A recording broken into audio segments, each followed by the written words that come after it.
The invasion fleet did not move like a triumphant armada. It crept forward under cloud and uncertainty. By June 1944, the Allied command had assembled the largest amphibious assault force in recorded warfare. Over 150,000 soldiers would land in a single day along roughly 50 miles of Normandy coastline. More than 5,000 ships and landing craft crossed the English Channel. Battleships displacing over 30,000 tons, fired shells weighing nearly 2,000 pounds each. Supply planners calculated the first 24 hours alone would require thousands of tons of ammunition, fuel, and rations to keep the Beachhead alive. On paper, the invasion looked overwhelming.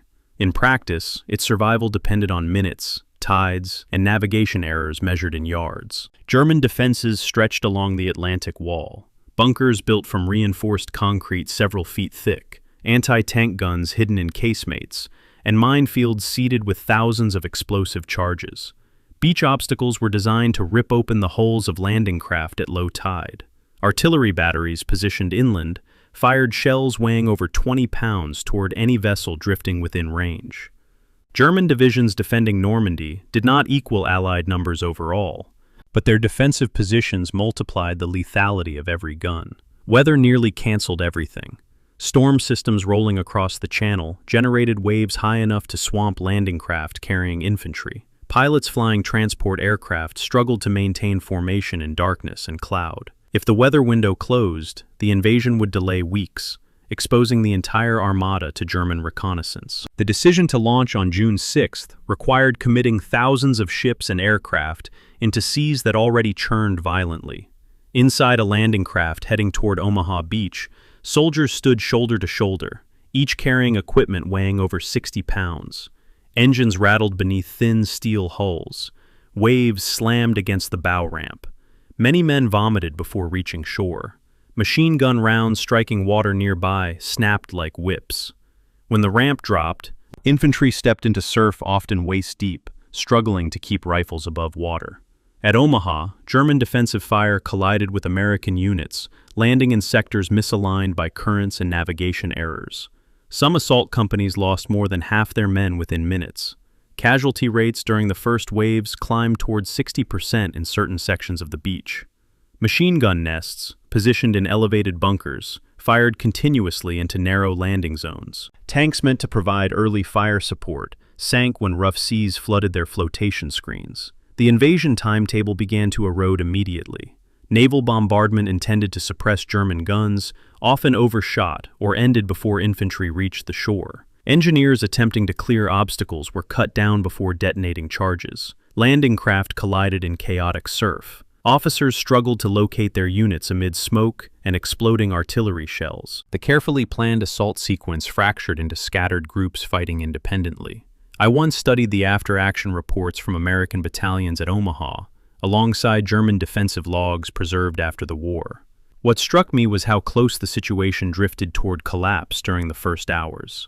Several commanders reported considering evacuation because casualties had shredded unit cohesion, and progress inland measured only a few dozen yards. Yet small groups of soldiers gradually infiltrated through bluffs and ravines, attacking bunker positions from the flank. Those improvised movements recalibrated the battle minute by minute. Airborne operations earlier that night had already scattered paratroopers across Normandy. Some units landed miles from their objectives. Equipment bundles containing heavy weapons dropped into flooded fields. Yet those scattered soldiers still sabotaged bridges, ambushed German patrols, and disrupted communications. Their presence fractured German response times, even when their drop zones had drifted. Meanwhile, offshore battleships and cruisers adjusted firing coordinates. Naval guns continued launching shells weighing hundreds of pounds toward defensive positions overlooking the beaches. The concussion alone shook concrete bunkers. When forward observers managed to transmit coordinates, concentrated fire suppressed German strongpoints that had dominated the shoreline. German command response also stalled under uncertainty. Hitler retained direct control over several armored divisions positioned to counterattack an invasion. Authorization to deploy them required approval that arrived slowly. Conflicting intelligence suggested the Normandy landings might be a diversion for a larger assault near Pas-de-Calais. Hours passed before decisive movement orders circulated. Those hours mattered. By midday, small Allied units had climbed the bluffs above Omaha, and begun attacking defensive positions from behind. Engineers cleared narrow paths through minefields. Reinforcements landed continuously. Each arriving wave carried ammunition crates weighing dozens of pounds, additional rifles, and radios capable of restoring coordination. What began as fragmented survival hardened into a foothold. The cost was severe. Thousands of Allied soldiers were killed or wounded on June 6th alone. Entire companies were reduced to fractions of their original strength before noon. Equipment losses included dozens of tanks destroyed or submerged. Yet the beachhead did not fracture, it expanded. Strategically, the invasion succeeded because multiple pressures converged simultaneously. Naval firepower suppressed defenses long enough for infantry to gain ground. Air superiority limited German reconnaissance and movement. Airborne units disrupted communication lines inland. And perhaps most importantly, German counterattacks did not arrive quickly enough to push the attackers back into the sea.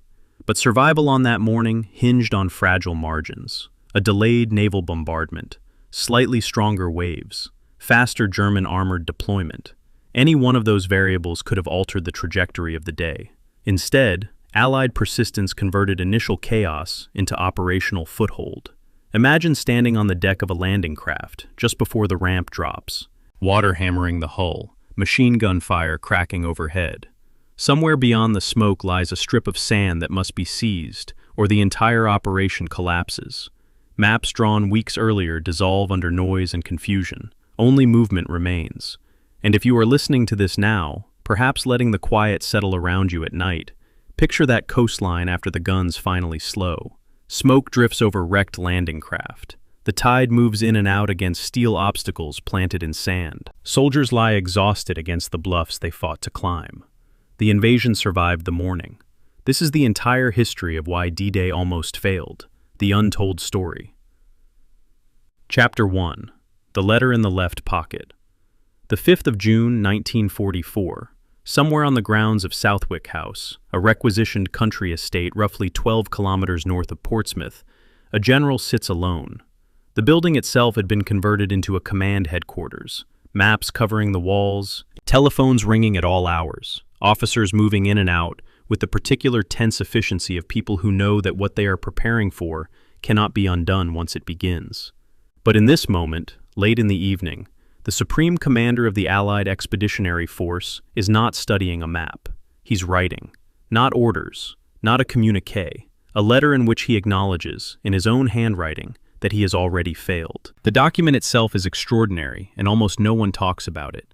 It's held today at the Eisenhower Presidential Library in Abilene, Kansas, and when you look at the original, and I mean really look at it, not a reproduction in a glossy anniversary book, the first thing you notice is the date at the top. It reads 5 July 44, the 5th of July 1944. Except Eisenhower didn't write it in July. He wrote it the night before the largest amphibious operation in human history, the 5th of June. He was writing under such sustained psychological pressure that he couldn't correctly record the month he was actually living through. He transposed June to July. That's not a clerical error. That's a human being operating right at the edge of his own cognitive capacity. And the misdating has been quietly sitting in that archive ever since, telling us more about the real cost of command than any official portrait ever could. The text of the note is short. Our landings in the Cherbourg Havre area have failed to gain a satisfactory foothold, and I have withdrawn the troops. My decision to attack at this time and place was based on the best information available.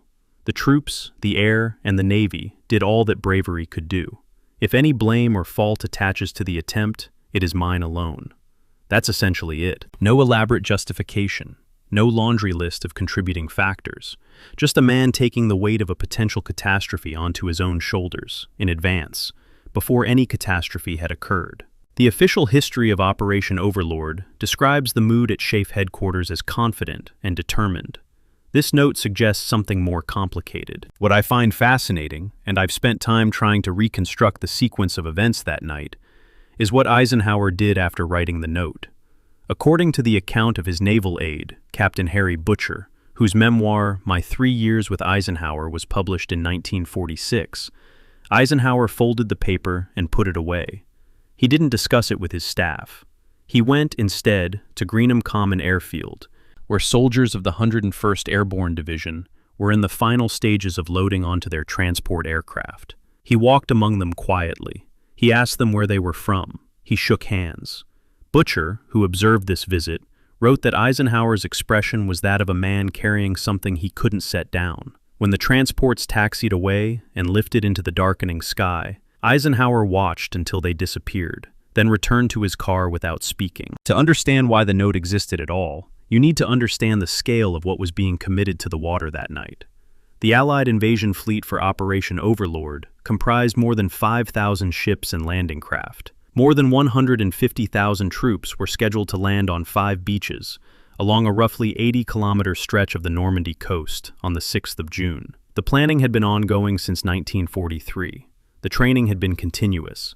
And yet the night before it began, the man responsible for all of it, a general who had commanded operations in North Africa and Sicily, privately rated the possibility of failure as real enough to write a public statement accepting responsibility for it. That's not excessive caution. That's honest, strategic assessment.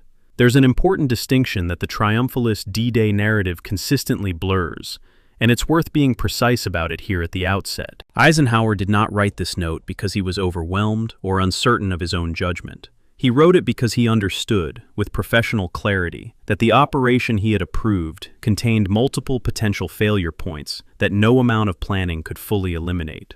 The weather decision alone, which we'll examine in detail later, had been made on a meteorological forecast that the chief forecaster himself privately considered marginal at best. The tank support for Omaha Beach was being launched into sea conditions that exceeded the equipment's rated operational envelope. The Allied bombing of the beach fortifications was being conducted by strategic heavy bombers at altitudes that made precision essentially impossible. Eisenhower knew all of this. The note is the written record of a man who knew. When I cross-reference the note's text with the planning documents from the weeks preceding D-Day, the 5th Corps assault plans, the 9th Troop Carrier Command air operations orders, the naval bombardment schedules, I'm struck again and again by how many individual elements of the operation carried what modern risk analysts would call single point of failure characteristics. If the DD tanks didn't arrive on Omaha, the first wave had no armor. If the airborne Pathfinder beacons didn't work, 13,000 paratroopers would be scattered across the Cotentin Peninsula without coordination. If the weather window closed early, the landing craft would be operating in conditions that made the cross-channel transit genuinely dangerous. Every one of these contingencies materialized on the 6th of June, and yet the operation succeeded. That fact, that all these things failed and the landing survived, is what this documentary is about. The note was crumpled.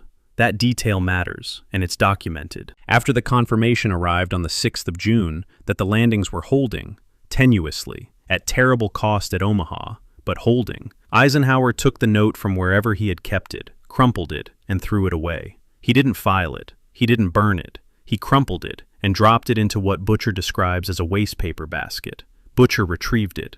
He apparently understood, even in the immediate aftermath of the landing's initial success, that a crumpled draft of an unsent failure statement was a primary historical document of the First Order.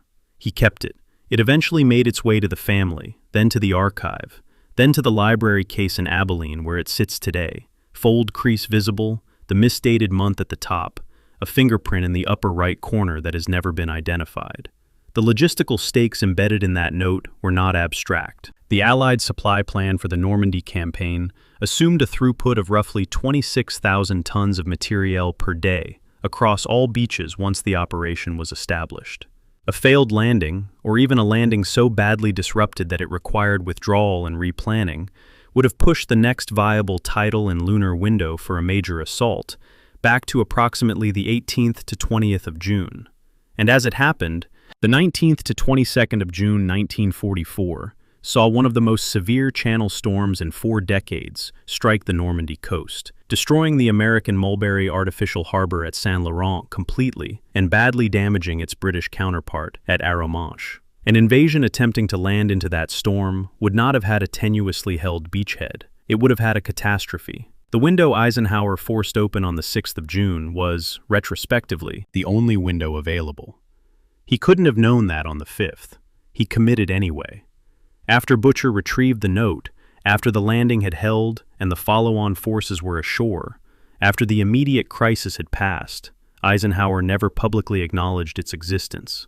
His memoir, Crusade in Europe, published in 1948, presents the decision to go on the 6th of June in a tone of reasoned confidence. There's no mention of a failure draft. There's no mention of what he was carrying when he walked among the paratroopers at Greenham Common. The memoir is a great book and a carefully constructed one, and it tells the story of a victorious commander.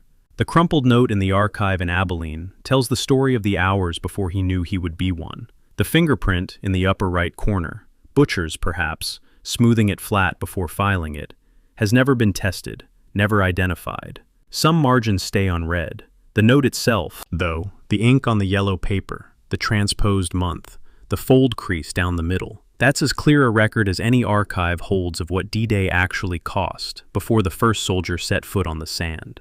Chapter 2. Rommel's Unfinished Wall. The 19th of February, 1944, Field Marshal Erwin Rommel, Army Group B commander, is somewhere on the Normandy coastline, probably standing on wet sand in a gray morning light, looking at the water, calculating. He had been touring the Atlantic wall defenses since January, walking beaches, probing fortifications, pulling on steel obstacles to test their installation depth, asking engineers uncomfortable questions about completion schedules. The Atlantic Wall was the name given to the fortification system that stretched from Norway to the Franco-Spanish border, roughly 3,200 kilometers of coastline that the German military had been constructing since 1942. Rommel had been given command of its most critical sector, and what he found when he arrived was not reassuring. The inspection report from that February visit survives, reproduced in part in Basil Little Hart's edited collection, The Rommel Papers, published in 1953. It is a document of professional anxiety, expressed through engineering specifics. Rommel's analysis of what it would take to defeat an Allied amphibious landing was, in retrospect, strategically sound. He believed the invasion could only be stopped at the waterline, in the first few hours, before a beachhead could be consolidated. Once the Allies were ashore and organized, he argued, the material weight of American and British production would be impossible to dislodge. His proposed solution was a beach defense of sufficient density that no assault wave could survive long enough to establish itself. Multiple rows of obstacles below the high water line, layered minefields, interlocking fields of fire from hardened positions. The marginal note in that February report, in what Liddell Hart's editorial notes describe as a different ink from the typescript, reads something to the effect of, "The work proceeds as if we have years, we have weeks." That annotation, added apparently on a later reading of his own inspection report, is one of the more revealing pieces of marginalia in the entire D-Day archive. He was watching himself lose a race he couldn't stop running. What Rommel had specified for the Normandy beaches was 6 rows of obstacles between the low water mark and the high water mark.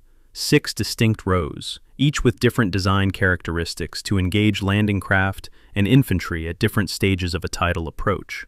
The reality he found was closer to 3. The Warfare History Network's account of the Atlantic Wall construction, drawing on engineering records and post-war surveys, notes that by early June 1944, roughly 500 permanent structures had been built in the Normandy sector, a genuinely formidable number in isolation, but that the obstacle density fell significantly short of Rommel's specified requirement. The Liberation Route Europe Archaeological Survey of the Normandy coastline puts the figure at approximately 200,000 obstacles in place before June of that year, along with roughly 2 million mines. That sounds enormous. Against Rommel's stated requirement, it was incomplete. The construction shortfall wasn't the result of laziness or incompetence among the engineering units. It was the result of a competition for strategic resources across a theater of war fighting on multiple fronts simultaneously. The Atlantic Wall consumed, over its 2-year construction program, approximately 17.3 million cubic meters of concrete, a figure so large it strained Germany's cement production capacity to the point where, by early 1944, some Luftwaffe airfield repair projects on the Eastern Front were experiencing material delays. The wall was absorbing resources that other parts of the military apparatus needed, and it was still not being completed at the pace Rommel required. When I work through the construction logistics, the cement allocations, the labor deployment records, the engineering battalion assignments, what I find is a system that was being asked to do 2 contradictory things simultaneously. fortify 3,000 kilometers of coastline, and maintain operational capability everywhere else. It couldn't fully do both. The obstacle system itself, where it had been installed, was designed with a precision that's easy to overlook when you're looking at photographs of tangled steel on a beach. Rommel understood tidal mechanics intimately. The Element C obstacles, large steel gates sometimes called Belgian gates, salvaged from pre-war anti-tank barriers, were positioned at specific water depths to engage landing craft during the half-tide approach, when the craft would be committed to their run, but the obstacles would not yet be submerged. The wooden ramp obstacles, topped with teller mines or anti-tank shells rigged as contact explosives, were angled to direct the hulls of landing craft upward and onto the detonating charge. The steel tetrahedra and hedgehogs were placed to puncture hulls or foul propellers. Each obstacle type occupied a specific tidal zone, creating an interlocking engagement envelope that would theoretically destroy or disable craft across the full width of an assault approach. Where it existed at full density, it was genuinely dangerous. Where it didn't exist, the gaps were exactly that. The bocage terrain behind the beaches also complicated Rommel's inland defensive preparation. The hedgerow country of Normandy, ancient earthen field boundaries topped with dense vegetation, some of them 2 meters high and a meter thick, created natural defensive compartments that infantry could hold with small numbers against larger attacking forces. Rommel understood this and incorporated it into his defense in-depth planning. But his primary argument, the one he pressed in multiple conferences with Hitler and the OKW staff through the spring of 1944, was that none of the inland terrain advantages would matter if the Allies were allowed to consolidate a beachhead. His doctrine was beach defeat or no defeat. He needed the wall to be finished. It wasn't. What strikes me most forcefully when I look at the timeline of Rommel's inspections against the engineering completion records is the compression of the schedule. Rommel took command of Army Group B in January 1944. The invasion came in June. He had roughly 5 months to accelerate a construction program that had been running at its existing pace for 2 years. In that 5 months, the work pace did increase substantially. More obstacles were placed in those 5 months than in the preceding year, but not enough. The gap between what he needed and what was installed by June 6th was precisely the gap through which the invasion's survival threaded.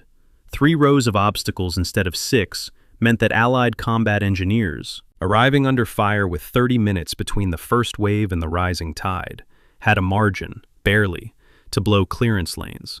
6 rows would have meant no margin at all. The concrete that was poured, though, that part of the wall deserves its own examination, because the gun emplacements and observation bunkers that were completed were formidable in ways that the Allied fire plan consistently underestimated. The standard Regelbau design for a machine gun casemate used approximately 300 cubic meters of reinforced concrete, with walls up to 2 meters thick and a forward aperture angled to provide enfilading fire along the beach rather than perpendicular to it. This design feature, the enfilading angle, is critical, and we'll return to it in detail when we discuss Omaha. For now, the key point is that a structure containing that much concrete could absorb naval gunfire, survive near-miss bombs, and continue functioning. The wall's completed portions weren't soft. They were designed by engineers who understood exactly what they needed to resist. By the 4th of June, 1944, 2 days before the landing, only 3 of the 6 obstacle rows Rommel had specified were in place along most of the Normandy beaches. In the fields behind the beaches, approximately 500,000 poles had been embedded in open ground to impale gliders and disable airborne landings, what the Allies called Rommel's asparagus. The flooding of the Meurthe and Douve river valleys, which Rommel had ordered as a defensive measure to turn the flat, low-lying ground into an infantry obstacle, was substantially complete. 2 million mines were in the ground, but the beach obstacle belt, the first, most critical layer of the defensive system, was unfinished, and the concrete program, the permanent gun positions and observation posts, numbered approximately 500 structures in the Normandy sector against a coastline of 80 kilometers. That's 1 structure per 160 meters of beach. Against the concentration of firepower and men the Allies were bringing across the channel, the math was close. Closer than the Atlantic Wall's formidable reputation suggests. The Warfare History Network article on Atlantic Wall construction, drawing on German engineering records, makes a point that I think deserves to be stated plainly. At the beginning of June, only 3 of the 6 rows of obstacles Rommel wanted had been placed along the Normandy beaches. This lack was due in part to the difficulty of obtaining sufficient quantities of materials. That sentence contains, in compressed form, the whole story of why the wall wasn't what Rommel needed it to be. Not ideology, not strategy, not generalship. Materials. Germany was running short of the physical stuff of construction. The steel, the concrete, the timber, the mines. The most ambitious fixed fortification program in European history was failing not because of a flawed concept, but because the industrial capacity that fed it was being drained from multiple directions, simultaneously. Rommel had drawn the right defensive map. He just didn't have enough pencil to finish it. And on the 6th of June, 1944, that unfinished margin made all the difference. Chapter 3: The Army That Never Existed. Somewhere in the English countryside, in the early months of 1944, a radio operator is sitting in front of a transmitter sending messages. The messages describe unit movements, logistics requests, command rotations, staff conferences, fuel allocations, training schedules. They describe, in the exhaustive bureaucratic language of military administration, the daily functioning of a large and capable army group. The radio traffic is consistent, plausible, and operationally detailed. German signals intelligence analysts in France and at OKW are intercepting and logging it. They're building a picture of Allied force dispositions in southeast England that is, to all appearances, solid and reliable. The army described in those transmissions, the 1st United States Army Group, designated FUSAG, nominally commanded by General George Patton, does not exist.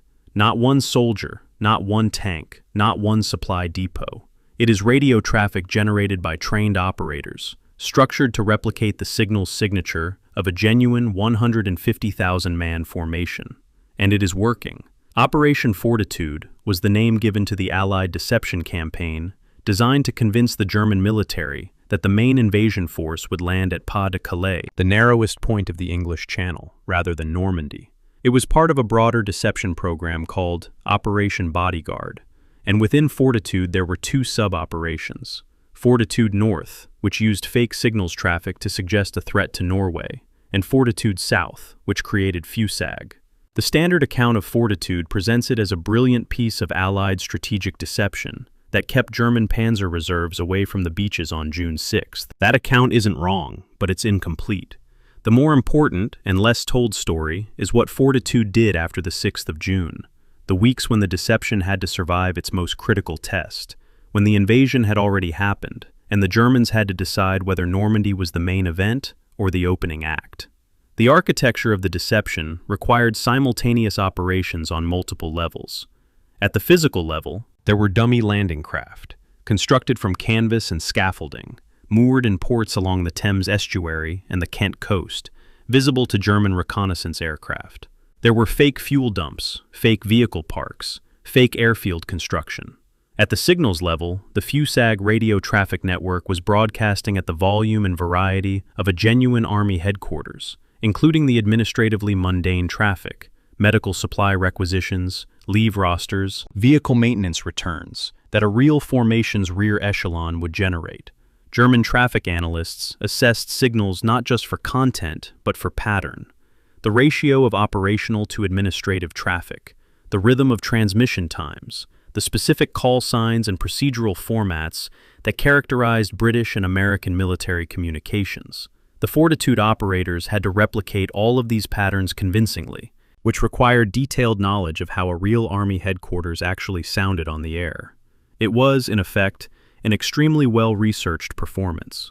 The human element of Fortitude centered on a network of double agents run by the XX Committee, the 20 Committee, named for the double-cross symbol, staffed by MI5 officers who managed German Abwehr agents who had been caught and turned. The most important of these was a Spanish man who went by the codename Garbo, Juan Pujol Garcia in the declassified files.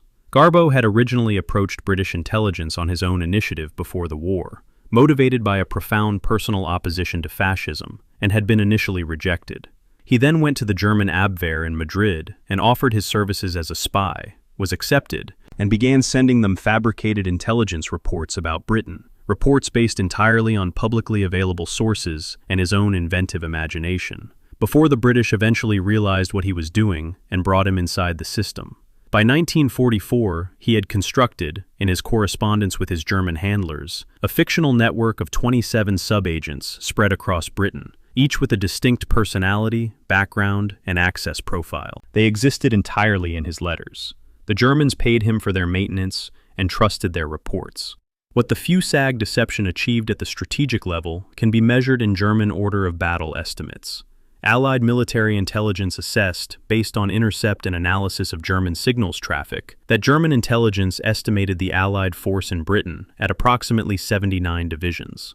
The actual number was closer to 52. The gap, roughly 27 Phantom divisions, represented the notional strength of FUSAG and associated fictional formations. This inflation directly shaped Wehrmacht deployment planning in France. Divisions were kept north of the Seine, in the Pas-de-Calais sector, waiting for an attack from a phantom army that existed only in radio logs and forged agent reports. The Army Press Online Journal's 2020 analysis of Operation Fortitude South, drawing on declassified planning files, confirms that the false information from double agents led to the Nazi regime's hesitation to commit its reserves and the decision to pull the German 15th Army back to Pas-de-Calais. That's a consequence of extraordinary strategic scale, achieved through radio operators, canvas dummies, and one man's fictional correspondence. The question that serious historians argue about, and it's a genuine argument, not a settled matter, is whether the post-landing phase of Fortitude was more decisive than the pre-landing phase.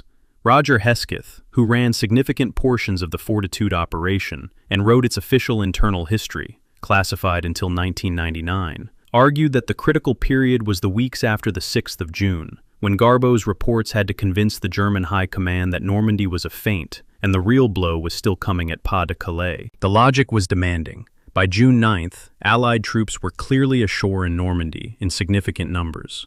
Maintaining the fiction that this was a diversion required Garbeau to send his most important and most audacious message of the entire war, a cable to his Abwehr handler insisting that Normandy was indeed the secondary operation, and that the 1st United States Army Group under Patton remained poised for the primary strike. The declassified Garbeau files at the National Archives at Kew contain the German handler's reply, which expresses the highest confidence in Garbeau's assessment. 3 days after the largest amphibious landing in history had begun, the Germans were still waiting for the real one. When I was cross-referencing the Garbeau cable sequence against the German 15th Army movement records, the records of what the Wehrmacht actually did with its reserves in the days immediately following June 6th, the thing that struck me most forcefully was the timing. The 12th SS Panzer Division, one of the best armored formations available in France, did not receive orders to move toward Normandy until late on June 6th, after Hitler had been awakened and briefed. Even then, its movement was halted and restarted multiple times over the following days, as OKW argued about whether Normandy was the main effort. The Fortitude deception didn't win the Battle of Normandy on its own, but it bought hours, and then days, during which the Allied beachhead was too fragile to survive what those divisions could have done to it. An operational planning concept expressed through canvas dummies and one man's fictional correspondence was holding back armored formations with a combined tank strength that dwarfed anything the Allies had ashore. The maintenance of the fiction required a kind of creative bureaucratic discipline that I find genuinely extraordinary. Garbeau had to keep his 27 fictional agents internally consistent across years of correspondence, their personal histories, their access to information, their quirks and limitations. One of them died during the war, of what Garbeau described to the Germans as food poisoning in Glasgow. He sent his handlers a condolence message. The Germans sent money for the funeral of a man who had never existed. That detail, which appears in the declassified XX committee files and has been confirmed by multiple historians, tells you something important about the quality of the deception. The Germans weren't just accepting the broad outline of FUSAG's existence. They were engaging with the individual personalities of the fictional subagents, grieving fictional deaths, managing what they believed was a real human network. The level of German credulity required for this is itself a subject of historical debate. Michael Howard, in Strategic Deception in the Second World War, published in 1990, argues that Hitler's own psychological investment in the Pas-de-Calais theory was as important as any British deception, that Fortitude exploited a pre-existing German prejudice rather than creating one from nothing. I think Howard is right, and I think Hesketh would have agreed, but the exploitation of that prejudice was itself a skilled operation. The physical infrastructure of Fusag's fake signals network required, by one post-war estimate, something equivalent to the logistics overhead of deploying a real infantry brigade. The operators, the equipment, the coordination machinery, the security arrangements. Approximately 500 fake wireless messages per day were transmitted at the operation's peak. Each had to be consistent with Fusag's notional operational status, consistent with previous traffic, and consistent with the known characteristics of American and British military signals procedure. A single anachronism, a call sign used before its notional unit had arrived in England, a logistics request that didn't match the formation's supposed location, could alert a careful German analyst that something was wrong. The operation ran for months without a significant security breach. That's not luck. That's the result of extraordinarily meticulous operational planning by people working in conditions of high secrecy and considerable personal risk. The final accounting of Fortitude's achievement depends on how you weigh the counterfactual. If the German 15th Army had been released and moved south on the evening of the 6th of June, if the Panzer reserves had converged on Normandy in full strength in the first 48 hours, the question of whether the Beachhead could have held becomes, to me, genuinely uncertain. The American sector at Omaha was, as we'll examine in detail, held by men who had survived a catastrophic landing with no tank support, no effective air preparation, and an intelligence failure that had put them against a stronger enemy than anyone had told them to expect. Against fresh armored divisions in full strength, what remained on Omaha Beach by the evening of the 6th was not a fortress. It was a line of exhausted men on a bluff. Garbo's June 9th cable, the message that told the Germans Normandy was still a feint, arrived before those armored divisions moved south in decisive strength. The cable was a piece of paper. The panzer divisions were steel and men, and the paper held them. Chapter 4. The Meteorologist's Gamble. The 4th of June, 1944, 0400 hours, Southwick House. The Allied invasion fleet has been at sea, and the Allied invasion fleet has been at sea, and the Allied invasion fleet has been at sea, and the Allied invasion fleet has been at sea, and the Allied invasion fleet has been at sea, and the Allied invasion fleet has been at sea, and the Allied invasion fleet has been at sea, and the Allied invasion fleet has been at sea, and the Allied invasion fleet has been at sea, and the Allied invasion fleet has been at sea, and the Allied invasion fleet has been at sea, and the Allied invasion fleet has been at sea, and the Allied invasion fleet has been at sea, and the Allied invasion fleet has been at sea, and the Allied invasion fleet has been at sea, and the Allied invasion fleet has been at sea, and the Allied invasion fleet has been at sea, and the Allied invasion fleet has been at sea, and the Allied invasion fleet has been at sea, and the Allied invasion fleet has been at sea, and the Allied invasion fleet has been at sea, and the Allied invasion fleet has been at sea, and the Allied invasion fleet has been at sea, and the Allied invasion fleet has been at sea, and the Allied invasion fleet has been at sea, and the Allied invasion fleet has been at sea, and the Allied invasion fleet has been at sea, and the Allied invasion fleet has been at sea, and the Allied invasion fleet has been at sea, and the Allied invasion fleet has been at sea, and the Allied invasion fleet has been at sea, and the Allied invasion fleet has been at sea, and the Allied invasion fleet has been at sea, and the Allied invasion fleet has been at sea, and the Allied invasion fleet has been at sea, and the Allied invasion fleet has been at sea, and the Allied invasion fleet has been at sea, and the Allied invasion fleet has been at sea, and the Allied invasion fleet has been at sea, and the Allied invasion fleet has been at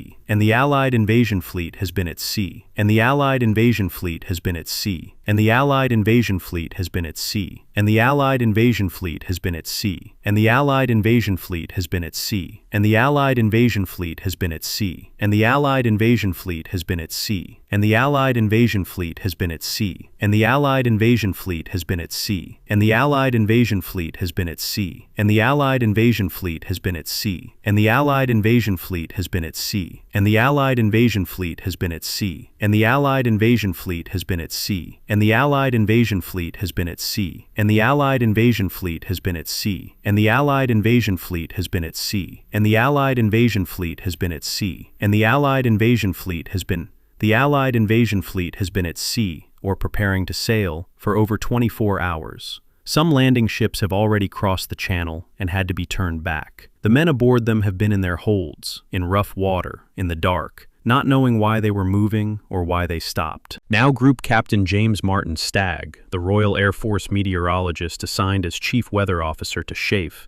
is standing at the front of the room, preparing to give the assembled commanders, Eisenhower, Montgomery, Ramsey, Lee-Mallory, Tedder, a forecast that may determine whether several 100,000 men live or die.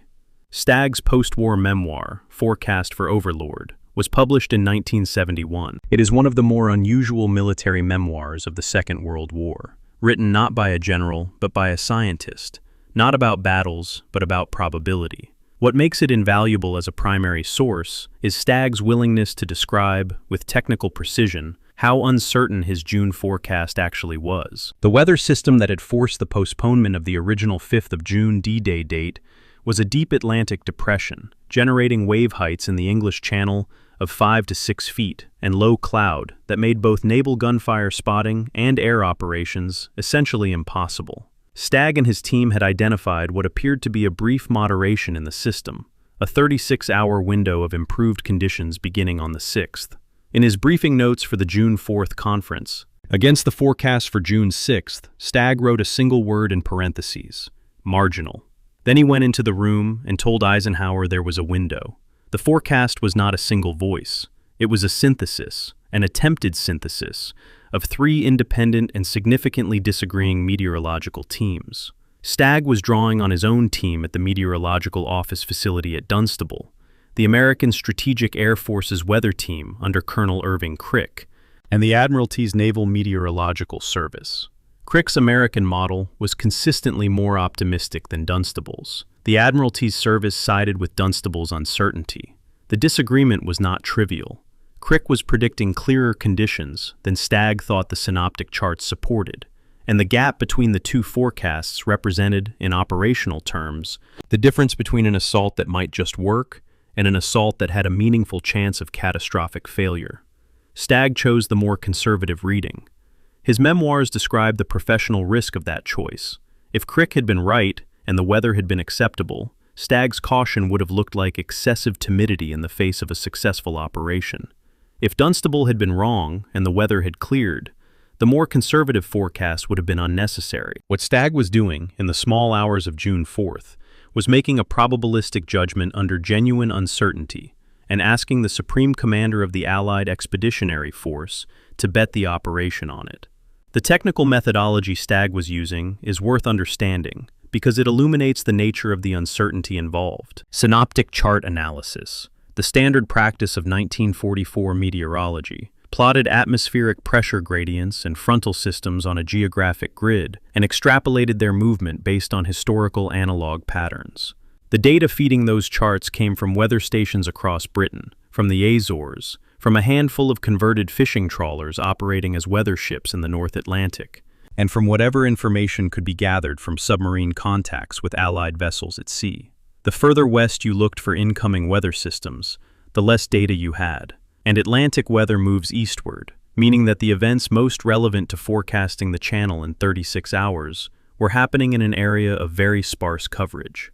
Stagg's 36-hour forecast was operating close to the theoretical limits of what his data could support. A modern ensemble forecasting system using satellite telemetry and numerical weather prediction models would have given the same forecast with confidence approaching 90%. Stagg was working with perhaps 60%. He said so, in the language available to him, by writing marginal in his notes. The German Meteorological Service, meanwhile, had reached a different conclusion. The Luftwaffe's weather team, examining the same Atlantic depression that had forced the Allied postponement, concluded that conditions in the Channel in early June made an amphibious invasion essentially impossible. This assessment had real operational consequences. Rommel, as we've already discussed, used the weather forecast as part of his reasoning for traveling to Germany for his wife's birthday.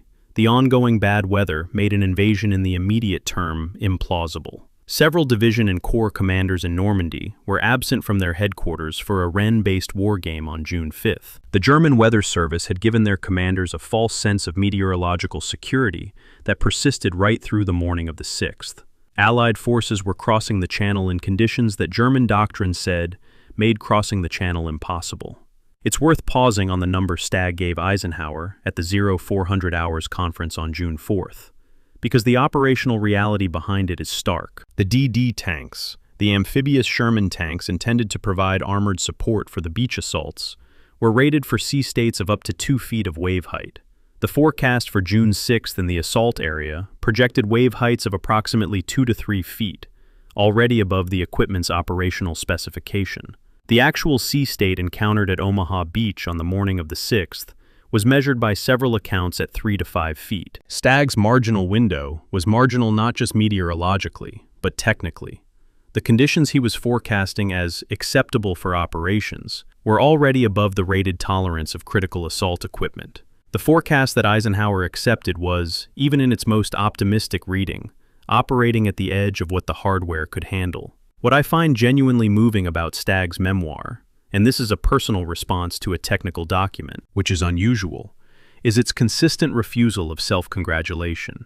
He doesn't claim to have gotten the forecast right. He claims to have been less wrong than the alternatives. He describes the June 6 window in terms that emphasize its fragility, its narrowness, and the genuine possibility that he could have been mistaken. Other forecasters, working with the same data, reached different conclusions. Crick's team was more optimistic. They thought Stagg was being too conservative for the landing to proceed, though not for the landing to proceed, though not clear enough for the tanks. The 69 hours between the final go decision at 04:15 on June 5th, Eisenhower's "Okay, we'll go," recorded by Walter Bedell Smith and confirmed in Stagg's own memoir, and the evening of June 7th, when the beachhead was clearly established, represent what we might call the operational life of that forecast. During those 69 hours, the weather did what Stagg had said it would do. It moderated briefly, enough for the crossing to be possible, then began to deteriorate again.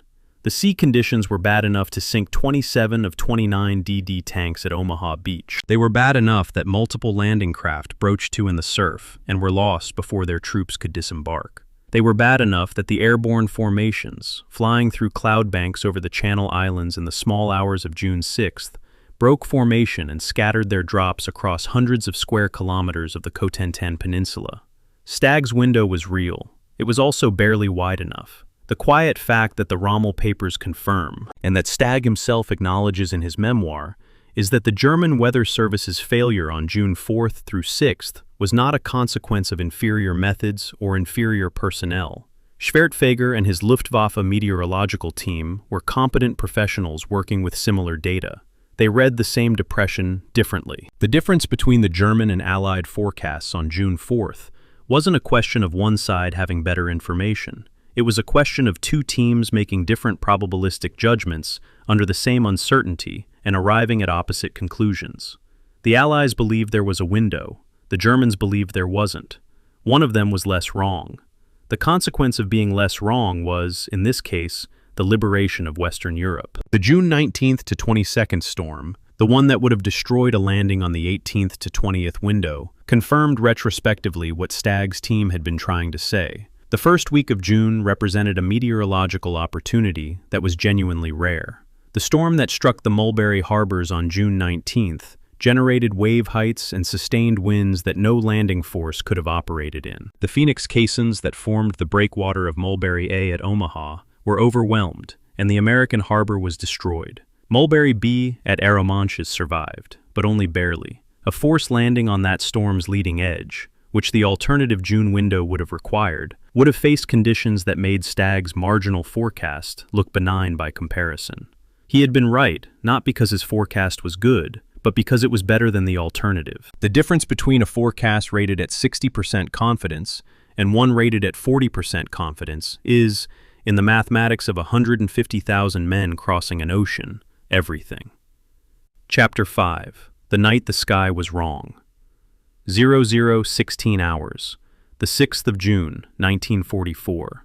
A small group of American paratroopers from the 101st Airborne Division, a Pathfinder team, inserted ahead of the main drop to mark the landing zones, have just hit the ground somewhere in Normandy. Somewhere. That's the problem. Their briefing maps show a specific grid reference, a specific field, a specific landing zone. What's around them in the darkness doesn't match. There's a farmhouse that shouldn't be there, or isn't there when it should be, or is on the wrong side of a road that's running in the wrong direction. The team leader is checking his compass, checking the ground, checking the horizon for any reference point that makes sense. He has 15 minutes, maybe less, before the main formation of 822 C-47 transport aircraft begins arriving overhead, carrying 13,400 paratroopers of the 101st and 82nd Airborne Divisions. When those aircraft arrive, they will look for the Eureka transponder beacon that this team is supposed to have activated at the correct grid reference. The team is at the wrong grid reference. The beacon is on. The planes are coming. The after-action report for the 101st Airborne Division's Operation Neptune, held in the National Archives Record Group 407, contains an entry for the 1st Pathfinder team that is both precise and quietly devastating. The team records that upon landing at approximately 0:16 hours, they could not identify any landmark within visual range that matched their briefing maps. The annotation notes they believed themselves to be approximately 2 miles north-northwest of Drop Zone Charlie. They activated their Eureka beacon. No aircraft responded to it.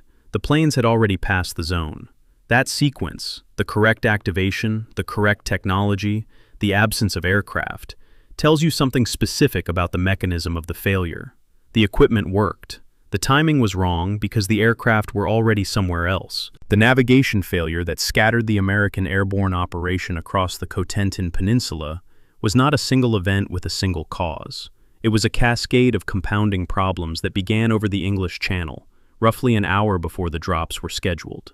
The 9 Troop Carrier Command's aircraft were flying in tight formation at low altitude, navigating by a combination of pre-planned routes, ground-based radio beacons, and visual reference to coastlines and landmarks. The formation, hundreds of aircraft flying in the dark, maintaining spacing by the dim lights of the plane ahead, required stable conditions to hold together. What they encountered instead was a cloud bank over the Channel Islands that the weather forecast had not predicted. The clouds were thick enough to eliminate visual reference between aircraft. Pilots who lost sight of the plane ahead had a choice between breaking formation to avoid collision and risking being lost alone in the dark, or maintaining their heading and hoping the cloud cleared before something went wrong. Many broke formation. When they came out of the cloud over Normandy, the tight patterns had dissolved, and individual aircraft were flying on dead reckoning estimates that were already miles off course. The D-Day Center's analysis of Pathfinder guidance accuracy, drawing on Troop Carrier Command records, suggests that in zones where Pathfinders successfully activated beacons at correct grid references, drop accuracy ran between 70 and 80%. In zones without functioning Pathfinder guidance, accuracy dropped significantly, and widely varying results followed. The 82nd Airborne's drop was more broadly dispersed than the 101st's, partly because its assigned zones were in areas where Pathfinder coverage had failed entirely. The National WW2 Museum's account, drawing on the division's own records, states that 2,499 American paratroopers became casualties in the airborne operation, killed, wounded, or captured. The cause breakdown is not neat. Some died in combat, some were killed in hard landings, some drowned. That last category requires particular attention. The German defensive flooding of the Meteorologist and Douve river valleys was a deliberate and calculated measure. Low-lying ground inundated to depths of between 18 inches and perhaps 4 feet, invisible from the air and indistinguishable at night from dry meadow. A man landing in that water with 60 to 90 pounds of equipment, the standard load for a 101st paratrooper on June 6th, which included a rifle, ammunition, rations, grenades, a main parachute, a reserve parachute, and miscellaneous gear, did not have the physical capacity to right himself and stand easily. Some didn't stand at all. At least 36 men are recorded as having drowned in water that would barely have reached the knee of a standing adult with no equipment. 36 men drowned in flooded fields, not by enemy fire, but by weight and darkness and a navigation system that had put them in the wrong place. The weight of a full D-Day paratrooper's equipment, 60 to 90 pounds, is a number that I find I cannot read without stopping. It isn't abstract. It's the difference between standing up and not. The Eureka and Rebecca transponder system, the technology that was supposed to solve the navigation problem, was in principle the right tool for the job. Pathfinders on the ground carried the Eureka ground beacon, which responded directionally when interrogated by the Rebecca unit carried in the transport aircraft. At altitude, the system had an effective range of roughly 30 miles. Its critical architectural limitation was passive. It only functioned if the aircraft flew within its cone of sensitivity and actively interrogated the beacon. An aircraft already miles off course, flying on dead reckoning through a disintegrated formation, would never intersect the beacon's response cone. The Eureka activated. The Rebecca interrogator, in the correct aircraft, never pointed in the right direction. Modern GPS-based navigation doesn't have this vulnerability, because the navigation signal is global and continuous. Your receiver works wherever you are. In 1944, the navigation beacon only worked if you were already close to the right place. The circularity of that dependency, when you examine it against what happened on the night of June 5th to 6th, is one of the more sobering pieces of technological history in the entire D-Day archive. When I was working through the Troop Carrier Command's after-action analysis, specifically the section comparing the performance of the 50th Troop Carrier Wing against the more experienced formations, what struck me was how consistently the official documentation attributes the failure to the less experienced wing's pathfinders losing their bearings in the haze and activating beacons at incorrect positions. That framing is accurate as far as it goes, but it slightly obscures the structural problem. The entire navigation architecture had only a single layer of redundancy, and when that layer failed, there was nothing underneath it. The less experienced wing's failure wasn't simply a training deficiency that better preparation could have fixed. It was a system that placed all the navigational weight on a small team of men, in the dark, in enemy territory, under stress, with no fallback. When Pathfinder Team 1's beacon went active 2 miles from the right place, there was no secondary system to correct the error. The architecture had no recovery mechanism. The accidental consequence of the scattered drop is one of the more ambiguous military realities of the 6th of June, and historians have argued about it seriously. The dispersion of American paratroopers across a wide area of the Cotentin Peninsula created, from the German defenders' perspective, the appearance of a much larger and more threatening operation than had actually arrived. Reports of paratroopers were coming in from villages and farmyards scattered across hundreds of square kilometers. German battalion and regiment commanders couldn't determine where the main weight of the airborne attack was concentrated because there was no concentrated main weight. The paratroopers were everywhere in small packets. The resulting uncertainty in the German tactical response bought time for the amphibious landings that the airborne operation had theoretically been designed to protect. General Lieutenant Wilhelm Fahle, commanding the 91st Luftlande Division responsible for defending the interior of the Cotentin, was killed in the early hours of June 6th by scattered paratroopers while returning to his headquarters from the Rennes war game. His death removed the divisional command at the worst possible moment. None of this was planned. It was the operational bonus of a navigational catastrophe. The question of whether a precisely executed airborne drop would have been more or less useful than the chaotic one that actually occurred is a genuine counterfactual argument that operational analysts have explored in some depth. A concentrated drop on the correct zones would have given the 101st and 82nd Airborne the unit cohesion to execute their assigned missions, securing causeways behind Utah Beach, preventing German reinforcement of the coastal zone, with full organizational effectiveness. The scattered drop meant that most units spent their first 12 to 36 hours of the battle simply trying to find enough of themselves to function as coherent military formations. Companies that should have had 140 men were operating with 20 or 30. Objectives that had been assigned to complete battalions were being approached by platoons. The cost in operational efficiency was real and documented in the regimental records. The accidental bonus, German command confusion from the wide dispersion, was real too. The uncomfortable historical truth is that both things are simultaneously accurate, and no clean verdict of success or failure fully captures what the American airborne operation of June 5th to 6th, 1944 actually was. The Air Mobility Command Museum's account of the troop carrier D-Day flights records that, in part because of the failure of the pathfinders to find their objectives, the planned drops were also scattered. That's a carefully measured sentence from an official institutional source. What it means in human terms is that thousands of men were released into the dark, above terrain they couldn't identify, into water some of them wouldn't come out of, carrying weight that made survival dependent on landing dry, in a navigation architecture that had failed at its first point of stress. The Eureka beacons activated. The planes were somewhere else. The night sky was wrong. And in being wrong, it scattered 13,000 men across a peninsula in ways that neither the Allies nor the Germans had planned for. And in the morning, somehow, some of it held together. Chapter 6. 27 Tanks. 06:35 hours. The 6th of June, 1944. Approximately 6,000 yards, roughly 5.5 kilometers, off the Normandy coast, in gray water running with swells of 3 to 5 feet, the ramps of a series of LCTs, landing craft tank, are being lowered.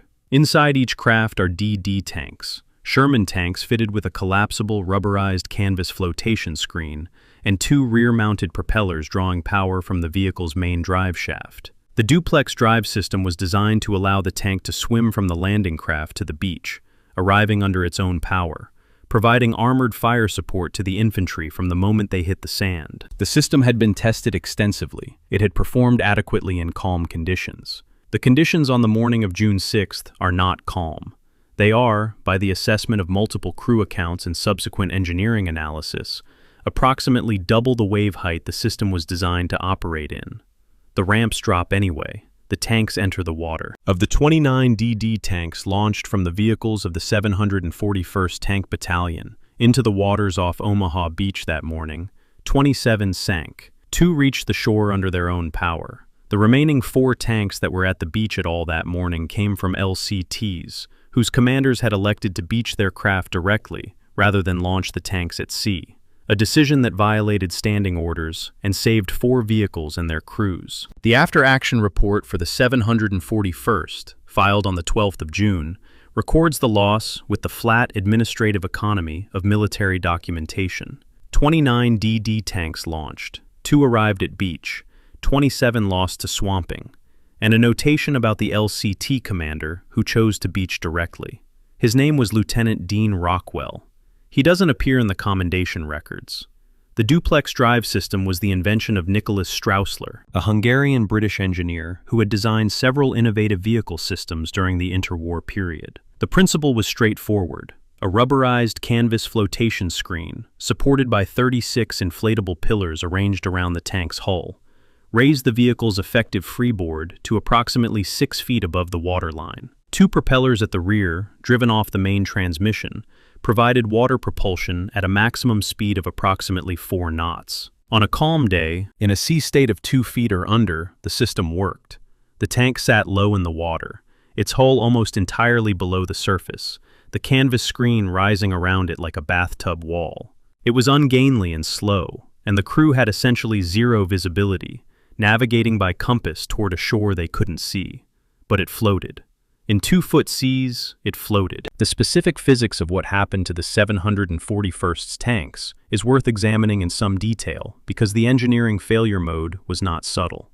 The canvas flotation screen was a continuous structure supported by 36 separate inflatable pillars. The structural integrity of the entire screen depended on the simultaneous integrity of all 36 supports. A wave strike delivering lateral pressure above the design tolerance didn't need to destroy the entire screen at once. It needed to compromise one pillar, create a low point in the screen, allow water to begin entering, and the progressive flooding of the interior would do the rest. A 3 to 5 foot wave in a 5.5 kilometer open water passage delivered that initial stress repeatedly. Once the first tank began to settle, the crew, in near zero visibility, below the waterline in a sinking vehicle, had seconds to open their hatches and attempt to exit. Many didn't make it. The tanks, each weighing approximately 33 tons, went to the bottom of the English Channel, 27 of them, 891 tons of armor, resting on the seabed off Omaha Beach. The 743rd Tank Battalion was assigned to the western half of Omaha Beach for the same D-Day assault. Its commander elected to beach his LCTs directly rather than launch the DD tanks at sea. According to the American Heritage account of the first wave at Omaha, drawing on unit records, the 743rd landed 32 tanks directly on the beach, losing none to swamping. Some were subsequently hit by German fire, some foundered on obstacles. But 32 tanks were ashore, on the western half of Omaha, in the first minutes of the assault. The 741st launched at sea, 6,000 yards out, into 3 to 5 foot swells. 2 tanks from it reached the shore. The eastern half of Omaha Beach, where the 741st was supposed to be, had no armored support in the first hours of the assault. The infantry arrived alone. The command decision that resulted in the 741st launching at sea rather than beaching directly is one of the genuinely contested elements of the Omaha Beach story. Historian Stephen Zaloga, in his detailed analysis of the DD tank disaster, situates the decision within the pressure of an assault plan that had been constructed around precise timing. The tanks were supposed to swim the final distance specifically so they would arrive at the beach simultaneously with, or just ahead of, the first infantry wave, providing immediate cover. Beaching the LCTs directly, as Rockwell did, solved the swamping problem, but created a timing problem.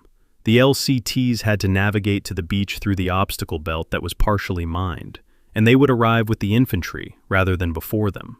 The plan called for the tanks to be there first. The plan was built on the assumption that the tanks could swim. When the sea state made swimming fatal, the choice between the plan's requirements and physical reality fell to junior officers at the moment of decision, under fire, in moving craft. Some chose the plan, some chose reality. To me, the most revealing element of the whole DD tank disaster isn't the sinking itself, catastrophic as it was, but that single line in the 741st's after-action report, noting that one LCT commander chose to beach directly and landed all 4 of his tanks safely. That notation, filed in the clinical language of a damage assessment 6 days after the event, contains within it the whole question of what the Omaha Beach disaster was actually about. Dean Rockwell read the sea state, assessed the equipment's capability against the conditions in front of him, and made a decision that contradicted his orders. The 4 tanks he landed played a documented role in suppressing the German emplacement at WN62, the position containing an 88mm anti-tank gun that had been destroying landing craft all morning, by 0630. His decision to disobey the plan may have been the single most consequential act of individual operational judgment on Omaha Beach that morning. He received no commendation for it. The after-action report simply records the outcome and moves on. The broader failure of the DD tank concept at Omaha sits within a pattern that runs through the entire D-Day operational plan. The repeated deployment of systems at the outer edge of their design parameters, or beyond them, because the plan required it. The DD tanks were rated for 2-foot seas. The bombing aircraft were rated for precision work in clear conditions. The Pathfinder navigation system was designed for a coherent formation maintaining accurate positioning. All 3 systems encountered conditions outside their specifications on the morning of June 6th. The plan had been built around the capabilities of the equipment in ideal conditions. The actual conditions were not ideal.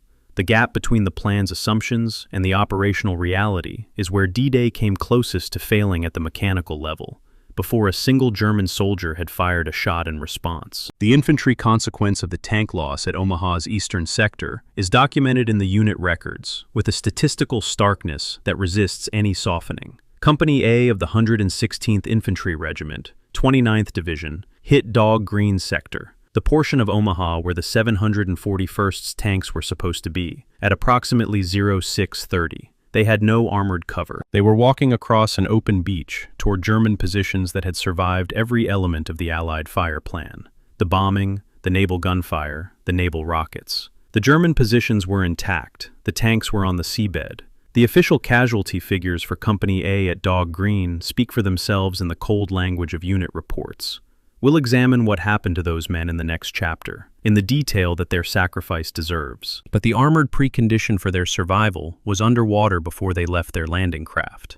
The 4 tanks that Rockwell landed directly, the tanks that were actually present on Omaha Beach in the first hours of the assault, contributed to the suppression of WN62 and several other positions along the beach's western sector. The after-action report records this. The men who were pinned down in the eastern sector, without tanks, had only the slim cover of beach obstacles and the bodies of those who had fallen ahead of them. 27 tanks, 33 tons each, 0635 hours. The ramps dropped, and most of them went down. Chapter 7, Part 1, The Blind Bombers. 05:55 hours, the 6th of June, 1944. Somewhere above Omaha Beach, at approximately 20,000 feet, the first formations of the 8th Air Force's heavy bombers are making their final approach for the pre-H-hour bombardment. There are roughly 800 aircraft, B-17 Flying Fortresses and B-24 Liberators, and they carry approximately 13,000 bombs. Below them, the Normandy coast is invisible. Cloud cover at 5,000 feet runs at 10/10ths, complete overcast, and the beaches, the bunkers, the gun positions, the obstacles, the men inside the fortifications who have survived the naval bombardment and are about to survive the air bombardment too, are concealed behind a ceiling of unbroken gray. The bombardiers are looking into their instruments. The instruments are showing them cloud. The cloud is between 20,000 feet of aircraft and the targets that the assault plan depends on destroying. The bombs are going to fall somewhere. The official figure for the 8th Air Force's pre-H-hour Omaha Beach bombardment is 13,000 bombs. That number, cited consistently across multiple sources, including the University of Houston's Engines of Our Ingenuity analysis of what went wrong on D-Day, represents an enormous delivery of ordnance against a target zone that was roughly 8 kilometers wide and perhaps 500 meters deep, the belt of German fortifications along the Omaha Bluffs. Post-battle engineering surveys by Army demolition teams found 0 concrete fortifications destroyed, 0 gun emplacements neutralized, and primary crater patterns located between 1.5 and 3 miles inland from the beach defenses. 13,000 bombs dropped from 800 aircraft by trained crews operating state-of-the-art equipment, and the net effect on the German positions at Omaha was, in strict engineering terms, nothing. The bunkers were intact, the guns were loaded, the machine guns were in their mounts, the crews were alive. The failure was not random. It was the product of a specific decision made in the targeting and mission planning process, a decision recorded in the pre-invasion air operations orders held at the Air Force Historical Research Agency at Maxwell Air Force Base, about the axis of the bombing run relative to the coastline. The aircraft approached Omaha perpendicular to the beach, flying in from the sea, releasing bombs overhead of the fortification belt, exiting inland. This approach required the bombs to be released at a specific point above the target and to fall within roughly 300 meters to be effective against hardened positions. In clear conditions, with a working optical bomb sight, this was demanding but achievable. In 10/10ths cloud cover, with the targets invisible, the standard 8th Air Force protocol was to delay release by several seconds to avoid dropping bombs on Allied naval vessels still in the assault area below. That several-second delay, at 20,000 feet and 200 miles per hour of ground speed, translated into a bomb impact zone displaced roughly 1.5 to 3 miles beyond the intended target. Inland, not on the beach, into empty Norman countryside. The targeting decision itself carries a history of institutional conflict that is documented, partially, in the planning files. The ground forces had requested that the bombing runs be made parallel to the coastline rather than perpendicular. Aircraft flying along the beach axis so that any over- or undershoot would still fall on the German positions rather than in the water or inland. A marginal notation in the planning file, reportedly in a different hand from the main order, records that ground forces had requested parallel runs, and that Air Command Staff advised against it, citing the collision hazard from adjacent formations flying the same coastal axis simultaneously. The safety concern was real. Multiple large formations of heavy bombers flying parallel tracks along an 80-kilometer stretch of coast at the same altitude and the same moment was an air traffic problem of genuine complexity. But the resulting decision, perpendicular runs, delayed release in cloud, produced the empty craters in Norman fields. The safety requirement and the operational requirement were in direct conflict, and the safety requirement won. It's difficult to assign this failure cleanly to any single person or decision, because the mission parameters had been shaped by months of planning compromises between competing service requirements and competing risk calculations. Adrian Lewis, in Omaha Beach, A Flawed Victory, published in 2001, makes the argument that the heavy bombing mission was structurally inadequate from the beginning, that strategic bombers were being assigned to a tactical suppression mission they were not designed or trained to execute, and that the institutional investment in proving the strategic value of heavy bombers led commanders to accept a mission profile that was predictably unsuited to the tactical problem. That argument is harder-edged than most official histories allow, but when I look at the gap between what was promised, neutralized German fortifications, and what the bombardier's instrument readings could actually deliver in 10/10 cloud at 20,000 feet, Lewis's conclusion seems more analytically honest than the official framing of weather disruption. The Norden bomb site, which equipped the 8th Air Force's B-17s and B-24s, was one of the most sophisticated optical instruments of its era. Its security classification during the war was equivalent to nuclear materials. Bombardiers were under orders to destroy it rather than allow capture. The device computed a bombing solution by integrating the aircraft's altitude, speed, drift, and the estimated terminal velocity of the specific bomb type being carried, producing a continuously updated release point visible to the bombardier as a crosshair overlay. In clear conditions at medium altitude, a skilled bombardier using a properly calibrated Norden could achieve a circular error probable, the radius within which half of all bombs would fall, of perhaps 200 to 300 meters. Against a target 300 meters deep, this was adequate. Against the same target from 20,000 feet through complete cloud cover, using the radar navigation system designated H2X rather than the optical sight, the circular error probable expanded to approximately 1,500 meters. Half of all bombs would fall within 1.5 kilometers of the aim point. Against a target 300 meters deep, this made the mission statistically useless against hardened positions. And everyone in the target planning process understood the degradation in accuracy that cloud cover produced. The contrast with Utah Beach, which was bombed by B-26 Marauder medium bombers, flying at approximately 5,000 feet rather than heavy bombers at 20,000, is instructive and has been insufficiently discussed in popular accounts of D-Day. The Marauders' lower altitude meant that their bombing accuracy in marginal cloud conditions was substantially better than that of the 8th Air Force heavies. The pre-H-hour bombardment at Utah, while not entirely successful, did produce measurable suppression of German defensive positions. Utah Beach's assault went significantly better than Omaha's, for multiple reasons, but the air preparation differential is one of them. The failure at Omaha was not a failure of air power as a concept.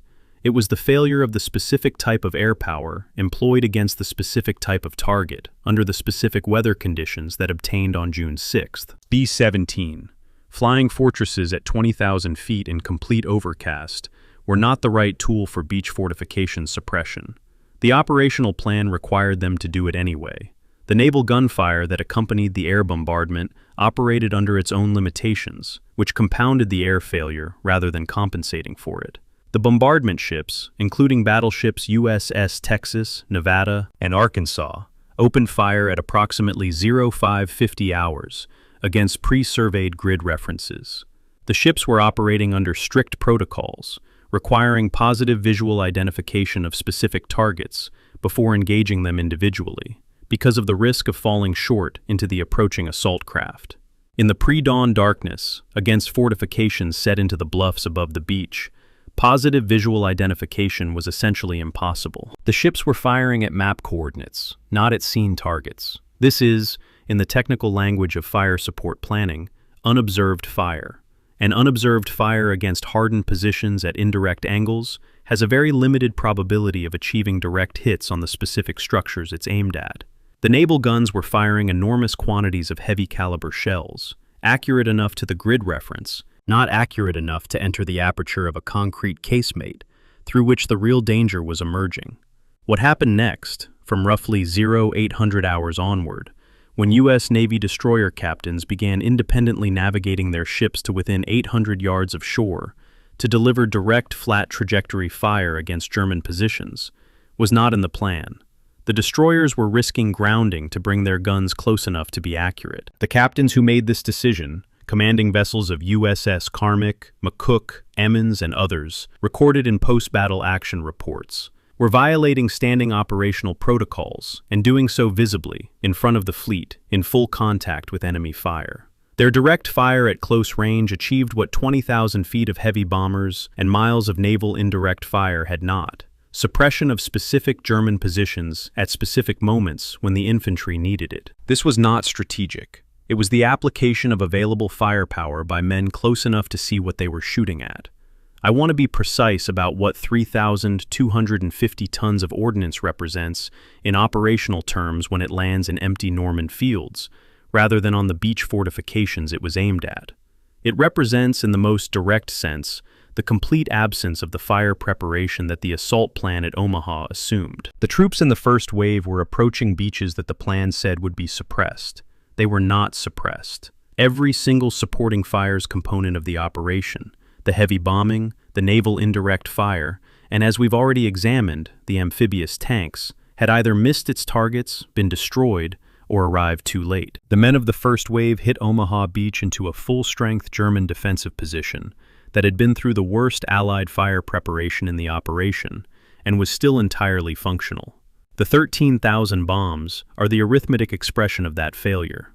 3,250 tons. Empty fields. End of chapters 1 through 6. Historian's note to production. Chapters 7 through 12 are structured to follow the same word count and paragraph specification. The next set will open with Chapter 7, Dog Green, the chapter that shifts from systemic failure analysis to its human consequence at the unit level, with the primary source anchor transitioning from technical documents to casualty records and personal testimony. The deliberate tonal shift is architecturally necessary. 6 chapters of compounding operational failure need to resolve into the human weight of those failures before the comparative analysis of the British beaches can carry its full meaning. Chapter 7, Part 2, Dog Green. 06, 28 hours. The 6th of June, 1944. 6 landing craft are moving through gray water toward a stretch of beach designated Dog Green, on the western edge of Omaha's assault zone. Inside each craft, men are standing in rows, wet through, some of them sick from hours in the channel swell, all of them carrying between 60 and 90 pounds of equipment. The craft are moving through debris already, things in the water that the men try not to identify. When the ramps drop, the water is chest-deep in places, and the men who make it out of the ramps alive begin moving toward a beach they cannot yet see clearly through the smoke and spray. They have been told the bombers have gone in ahead of them. They have been told the naval guns have worked on the positions. They have been told armored support is coming. None of those things are true this morning at Dog Green Sector. The beach is exactly as it was when the German garrison woke up, intact and manned and waiting. Company A of the 116th Infantry Regiment, 29th Division, drew most of its enlisted strength from the communities of Bedford County in Virginia, a rural area in the Blue Ridge foothills, with a total population of roughly 3,200 people. The company had been training for the invasion for 2 years. They had rehearsed the beach assault repeatedly. They had memorized the layout of obstacles, the positions of the strong points, the routes off the beach. What they had not been told, because no one in the intelligence chain had confirmed it, was that the unit defending their landing sector was not the understrength static division their briefings described. It was the 352nd Infantry Division, a full-strength, battle-experienced formation that had moved into position on the Normandy coast in March of 1944, and had been there, dug in, and organized for nearly 3 months. The discrepancy between what the intelligence assessments predicted and what was actually waiting at Dog Green Sector is one of the most consequential intelligence failures of the entire war. The German positions at the western end of Omaha Beach were sited with a specific tactical logic that Allied photo reconnaissance had identified, but not fully incorporated into the fire plan. The strong points WN-72 and WN-68, positioned at the ends of the beach rather than behind it, had their primary weapons oriented not perpendicular to the waterline, but parallel to it, a design that directed fire along the length of the beach rather than out to sea. This is called enfilading fire, and its tactical significance is geometric.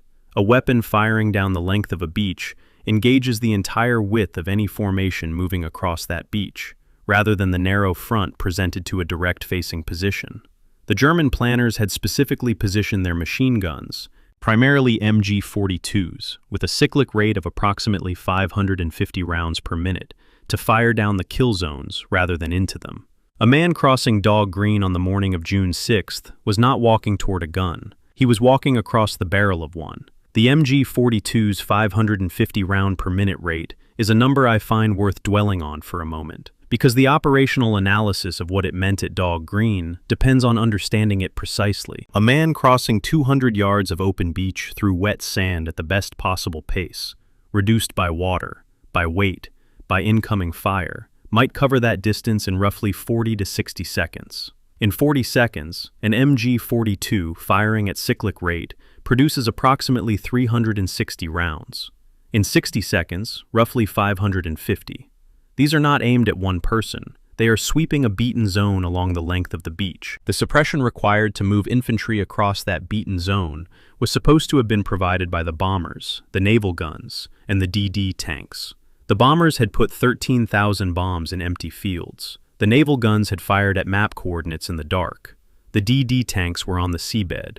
The men of Company A entered that beaten zone with no suppression at all. The specific casualty record for Company A at Dog Green is documented in the unit records and has been reconstructed by historians, including Alex Kershaw in The Bedford Boys, published in 2003, drawing on survivor testimony collected over decades and cross-referenced against official morning reports.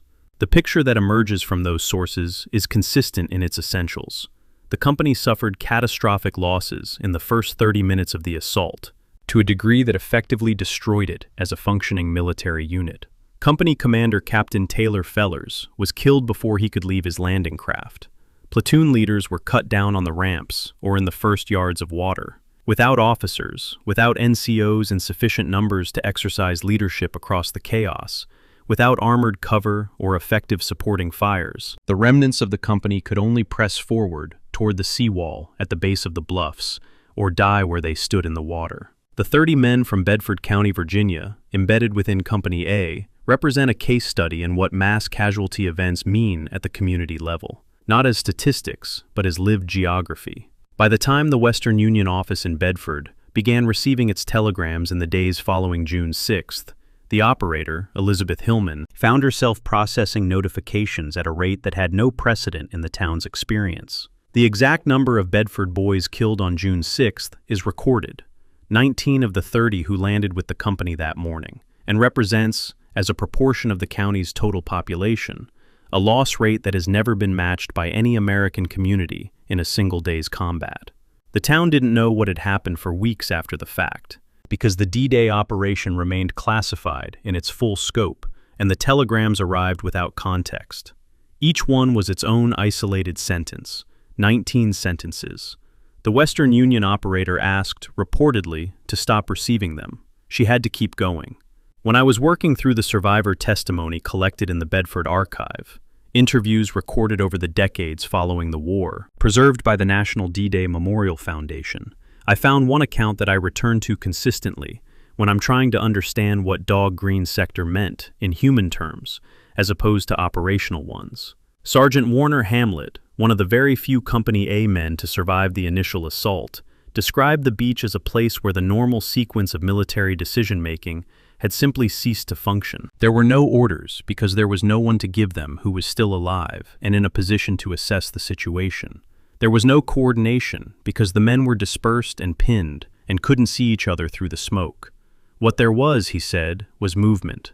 Individual men, alone or in pairs, continuing to move toward the seawall because staying in the water meant death, and the only alternative to death was forward. That description, from a survivor's memory, matches the geometry of what the records show. The men who survived Dog Green did so by moving. The intelligence failure that placed Company A against the 352nd Infantry Division, rather than the lighter formation the briefings had described, is worth examining in specific terms, because it was not a failure of the intelligence system in the abstract.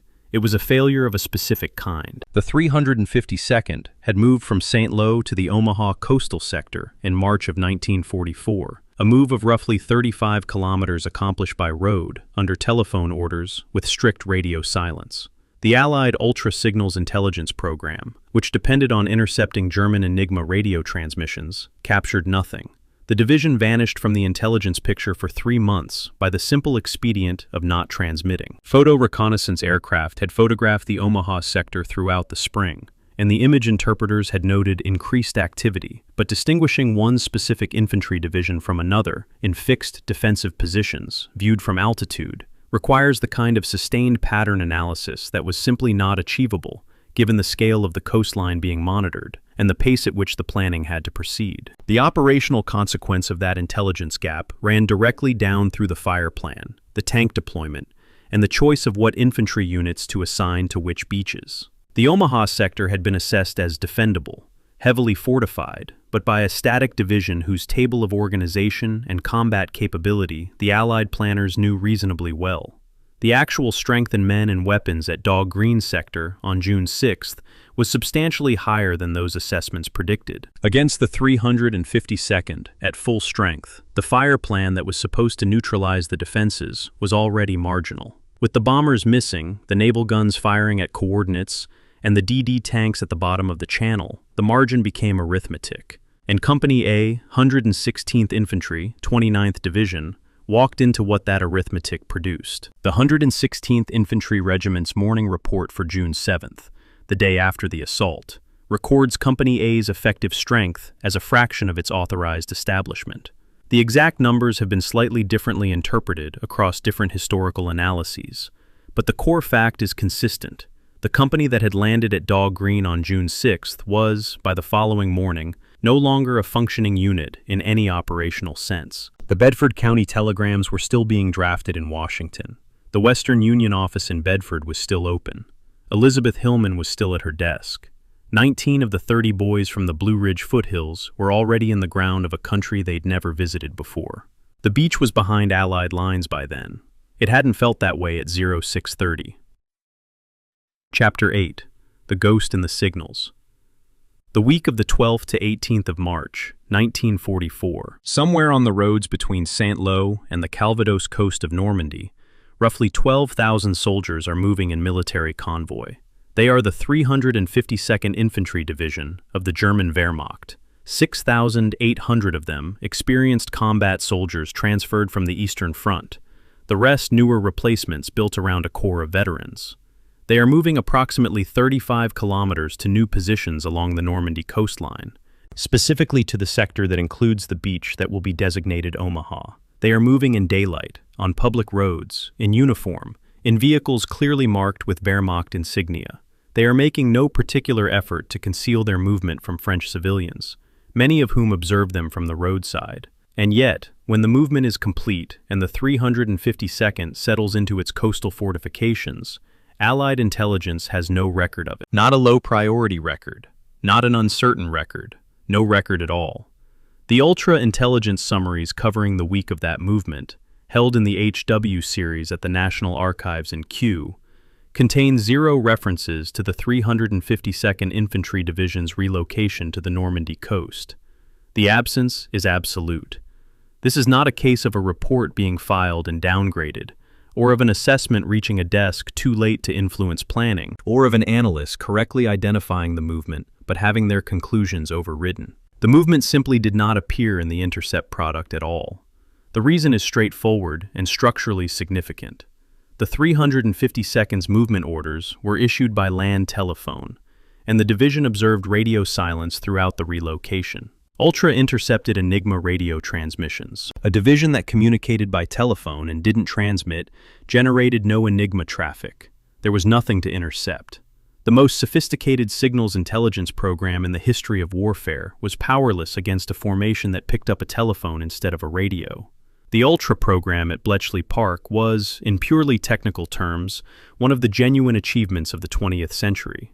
The Government Code and Cipher School, operating from the Victorian Country House in Buckinghamshire, employed thousands of analysts and operators working across multiple shifts on the decryption of German military communications encoded on the Enigma machine. By 1944, the operation had been running for years and had penetrated the highest levels of German military communications: Luftwaffe traffic, Army High Command signals, U-boat coordination messages, OKW operational orders. The intelligence product it generated was distributed under the Ultra classification to senior commanders and contributed materially to Allied operational planning across multiple theaters. Its achievements were real and are not in question. What is in question, and what the 352nd's undetected move illustrates with uncomfortable precision, is what Ultra couldn't do. It couldn't read what wasn't transmitted. it couldn't intercept the silence. The technical architecture of the Bletchley operation depended on a chain of collection, transmission, and decryption. The Y service listening stations around Britain and in North Africa captured German radio transmissions and forwarded the enciphered text to Bletchley for processing. The bomb machines, electromechanical devices designed to exploit the Enigma's structural vulnerabilities, worked through possible wheel settings to find the daily key that would open the traffic. This entire process depended on there being traffic to intercept. A German unit maintaining strict radio silence, as the 352nd did during its March relocation, generated no transmissions, fed nothing into the Y service collection system, and produced no Enigma product for Bletchley to work on. The system was not failing when it missed the 352nd. It was operating precisely as designed. The failure was in the planning process's assumption that what Ultra didn't report wasn't there. The photographic reconnaissance aspect of the failure is more complex, and in some ways more troubling, because the cameras were seeing things. Aerial reconnaissance aircraft had flown over the Omaha beach sector throughout the spring of 1944, and the photographs had been sent to image interpretation teams, working through enormous volumes of material, covering the entire French coastline. What the photo interpreters saw, increased construction activity, additional obstacles, personnel movement around the coastal fortifications, was consistent with the general German effort to strengthen the Atlantic Wall. Distinguishing between a lighter static division in fixed positions and a heavier, combat-experienced division in the same fixed positions is not a problem that can be solved simply by looking at photographs of fortifications. It requires identifying specific unit markings, equipment configurations, and troop densities over time, then cross-referencing with signals intelligence to build a picture of which formation is actually present. The scale of the analytical task, monitoring hundreds of kilometers of coastline simultaneously, meant that this level of granular analysis was not being achieved for every sector with equal thoroughness. When I was working through the post-war intelligence analyses of the Omaha planning failure, specifically Kevin Dennehy's detailed medium piece from 2021, which draws on declassified materials, I was struck most by a distinction that gets lost in the popular telling. There's a difference between Allied intelligence didn't know the 352nd was at Omaha, and Allied intelligence had reasons to suspect the Omaha defenses were stronger than assessed and chose not to revise the plan. The second version is harder to discuss because it implies institutional dysfunction rather than simple information gap. But there's evidence pointing in that direction. Fifth Corps, the American formation responsible for the Omaha assault, had received some resistance pattern analysis suggesting the coastal defense was stronger than the standard intelligence picture showed. The Fifth Corps intelligence staff apparently did not revise their assessment substantially on the basis of this analysis. There's a documented gap between receiving information that doesn't fit the plan and using it to change the plan. The French resistance connection to this failure is a thread that I want to raise carefully, because the documentation is incomplete, and it would be wrong to state it as established fact. What the available records indicate, and this is drawn from the secondary literature on resistance networks in Normandy, rather than a specific declassified document I can cite with full archival precision, is that some resistance networks in the Normandy area had observed the increased German troop presence in the Omaha sector in the spring of 1944 and had transmitted that observation through their communication channels to London. Whether this specific information reached the relevant intelligence desks at 5 Corps or SHAEF, and if it did reach them, why it didn't change the assessment, is a question that the available archive does not cleanly answer. The documentation of the resistance to headquarters intelligence handoff for this specific piece of information remains incomplete. That gap in the record is itself a form of historical information. The chain of communication from a French farmhouse to a British-American planning staff was, in 1944, far longer and more uncertain than the distance on a map would suggest. The operational consequence of the intelligence failure is measured, in the most direct sense possible, in the differential between expected and actual Allied casualties at Omaha Beach. The Omaha assault plan had been constructed on the assumption that the defending force was the 716th Static Infantry Division, a formation whose order of battle was known, whose weapons and troop strength had been assessed, and whose combat capability was judged to be significantly lower than a full-strength field division. The 352nd Infantry Division had an authorized strength of 12,020 men, with 6,800 combat-experienced troops holding a 53-kilometer front. Their table of organization included 48 medium and heavy artillery pieces and more than 200 machine guns positioned throughout the coastal defense zone. Against this force, in the absence of the suppressing fires the plan assumed, the casualty differential between what was predicted and what occurred ran into the thousands. Omaha Beach's total casualties for June 6th are recorded at roughly 2,400 killed, wounded, and missing out of the forces landed, against a planning figure that assumed significantly lower losses based on the lighter defending force. The Ultra program's structural blind spot, its inability to see radio-silent formations, is a lesson that intelligence doctrine absorbed slowly and imperfectly. The problem is not specific to Bletchley or to the Second World War. Any intelligence system built primarily around signals intercept has the same architectural limitation. It can only report on what is transmitted, and a disciplined adversary can exploit this by maintaining emissions control during critical movements. The German 350 seconds radio silence wasn't a sophisticated counterintelligence operation developed specifically to defeat Ultra.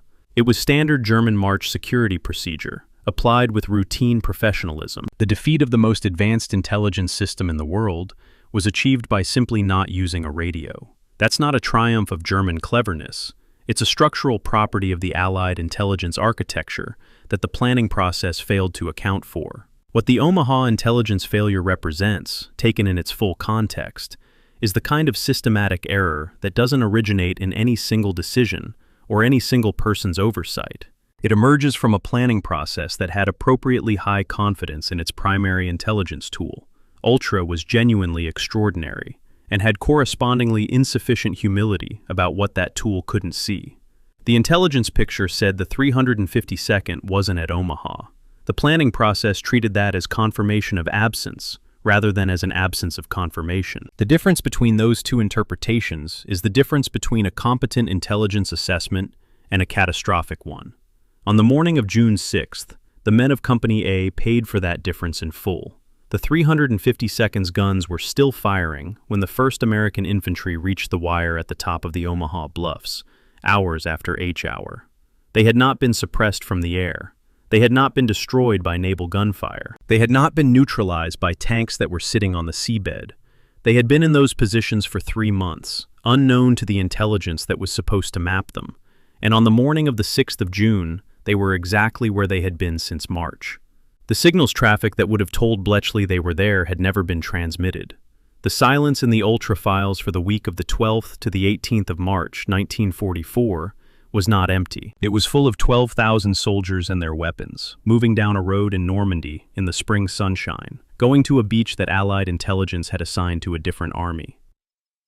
Chapter 9. Rommel's Empty Chair. 0130 hours. The 6th of June, 1944. La Roche-Guyon, a chateau on the Seine, roughly 80 kilometers northwest of Paris, that served as the headquarters of Army Group B. The duty officer has just received the first fragmentary reports of Allied parachute landings on the Cotentin Peninsula and along the Orne River estuary east of Caen. He wakes General Lieutenant Hans Speidel, Rommel's chief of staff. Speidel absorbs the reports, assesses them against the intelligence picture, and reaches for his telephone. The first call he needs to make is to Field Marshal Rommel, the man with operational authority over all German ground forces defending the Normandy coast. The call connects to a private residence in Herlingen, a small town near Ulm in southern Germany, roughly 800 kilometers from La Roche-Guyon. Rommel is not there. He left for Herlingen the previous afternoon. He has been traveling by road through France and Germany for the past several hours, unreachable by military telephone, en route to his wife's 50th birthday celebration and a scheduled appointment the following day with Hitler at Berchtesgaden. The invasion that Rommel has spent 6 months arguing would come in early June, that he has insisted must be defeated at the waterline or not at all, is beginning. The man who designed the defense is 800 kilometers away. The Army Group B War Diary entry for approximately 0130 on June 6th records Speidel's receipt of the initial parachute landing reports and his notification of the Army Group B staff. The entry notes that Field Marshal Rommel cannot be reached and that a request for authority to move Panzer Group West has been submitted to OKW. Those two sentences, sitting in close proximity in the war diary, contain the essential geometry of the German command failure on June 6th in miniature. The most important military decision Germany faced that morning, whether to immediately commit its armored reserves to a counterattack before the Allied beachhead could be established, required Rommel's authority or Hitler's personal approval. Rommel was in a car somewhere between France and Germany. Hitler was asleep at Berchtesgaden. Speidel, the best-informed officer in France about what was actually happening, had no authority to act unilaterally. The Panzer Reserve question was the central strategic argument of the German defensive preparation for the expected invasion, and it had been argued bitterly throughout the spring of 1944 without resolution. Rommel's position was consistent and logically coherent. The panzers needed to be positioned at the coast, or close enough to reach it within hours, because once Allied forces were ashore and organized, their air superiority would make movement of large armored formations in daylight essentially impossible. Strike in the first hours, Rommel argued, while the beachhead is shallow and the men are still in the water, and the invasion can be defeated. The alternative view, held by Field Marshal von Rundstedt at OB West, and supported by certain OKW planners, was that coastal positioning of the panzers risked committing them against a potential feint. If Normandy was a diversion and the main blow came at Pas-de-Calais, the armor needed to be positioned centrally to respond to either threat. Hitler had mediated between the two positions by designating the most capable panzer divisions as OKW reserves, meaning they could be moved only with his personal authorization. This was, as a command arrangement, the worst of both worlds, neither coastal positioning nor true operational flexibility, but reserves that required a sleeping dictator's wakefulness to deploy. The specific formations held in OKW Reserve in early June included the 1st SS Panzer Division, the 12th SS Panzer Division Hitlerjugend, and Panzer Lehr Division, three of the most capable armored formations in France. Together, they represented hundreds of tanks and tens of thousands of experienced soldiers. The 12th SS Panzer Division alone had been built around a core of Eastern Front veterans and was assessed by Allied intelligence as one of the most dangerous formations in the German order of battle. All three were, on the morning of June 6th, parked in assembly areas between 50 and 150 kilometers from the beaches, in perfect mechanical condition, with full fuel loads and trained crews, waiting for an order that required one man's signature. That man was asleep. Hitler was finally awakened at approximately 1000 hours on June 6th, well after the initial assault waves had hit all 5 beaches, and the outcomes were already beginning to diverge. His first reaction to the briefing, that Normandy was a diversion and the main Allied effort would still come at Pas-de-Calais, was not simply a product of wishful thinking or poor judgment. It was the conclusion that his entire intelligence picture supported, reinforced by the Garbo message that had arrived through the Abwehr's channel, emphasizing that the real invasion was still coming to the north. It was also consistent with his pre-existing analysis of Allied strategic logic. Pas-de-Calais was the shorter crossing, the more direct route to Germany, the obvious choice. Normandy, to Hitler's reading, was the feint. The 3 panzer divisions in OKW Reserve remained frozen while he waited for the real blow that Garbo had promised was coming. I find Speidel's position on the morning of June 6th one of the more extraordinary individual situations of the entire war, and it's one that the standard histories tend to glide past. By 3 in the morning he knew, with as much certainty as the fragmentary reports allowed, that this was a major Allied operation, paratroopers behind the beaches in large numbers, naval gunfire beginning along the coast, amphibious landings developing on multiple fronts simultaneously. He had the activation codes for the OKW Reserve Panzer divisions in his safe. He had the telephones and the authority to issue orders within the Army Group B structure. What he didn't have was the one signature that would release the armor. He spent the critical early morning hours relaying requests up a command chain that had a sleeping man at its apex, watching the clock in a way that every operational calculus told him could not be wound back. The other absences are worth cataloging, because they accumulate into a picture of German command structure, operating with multiple key nodes simultaneously missing.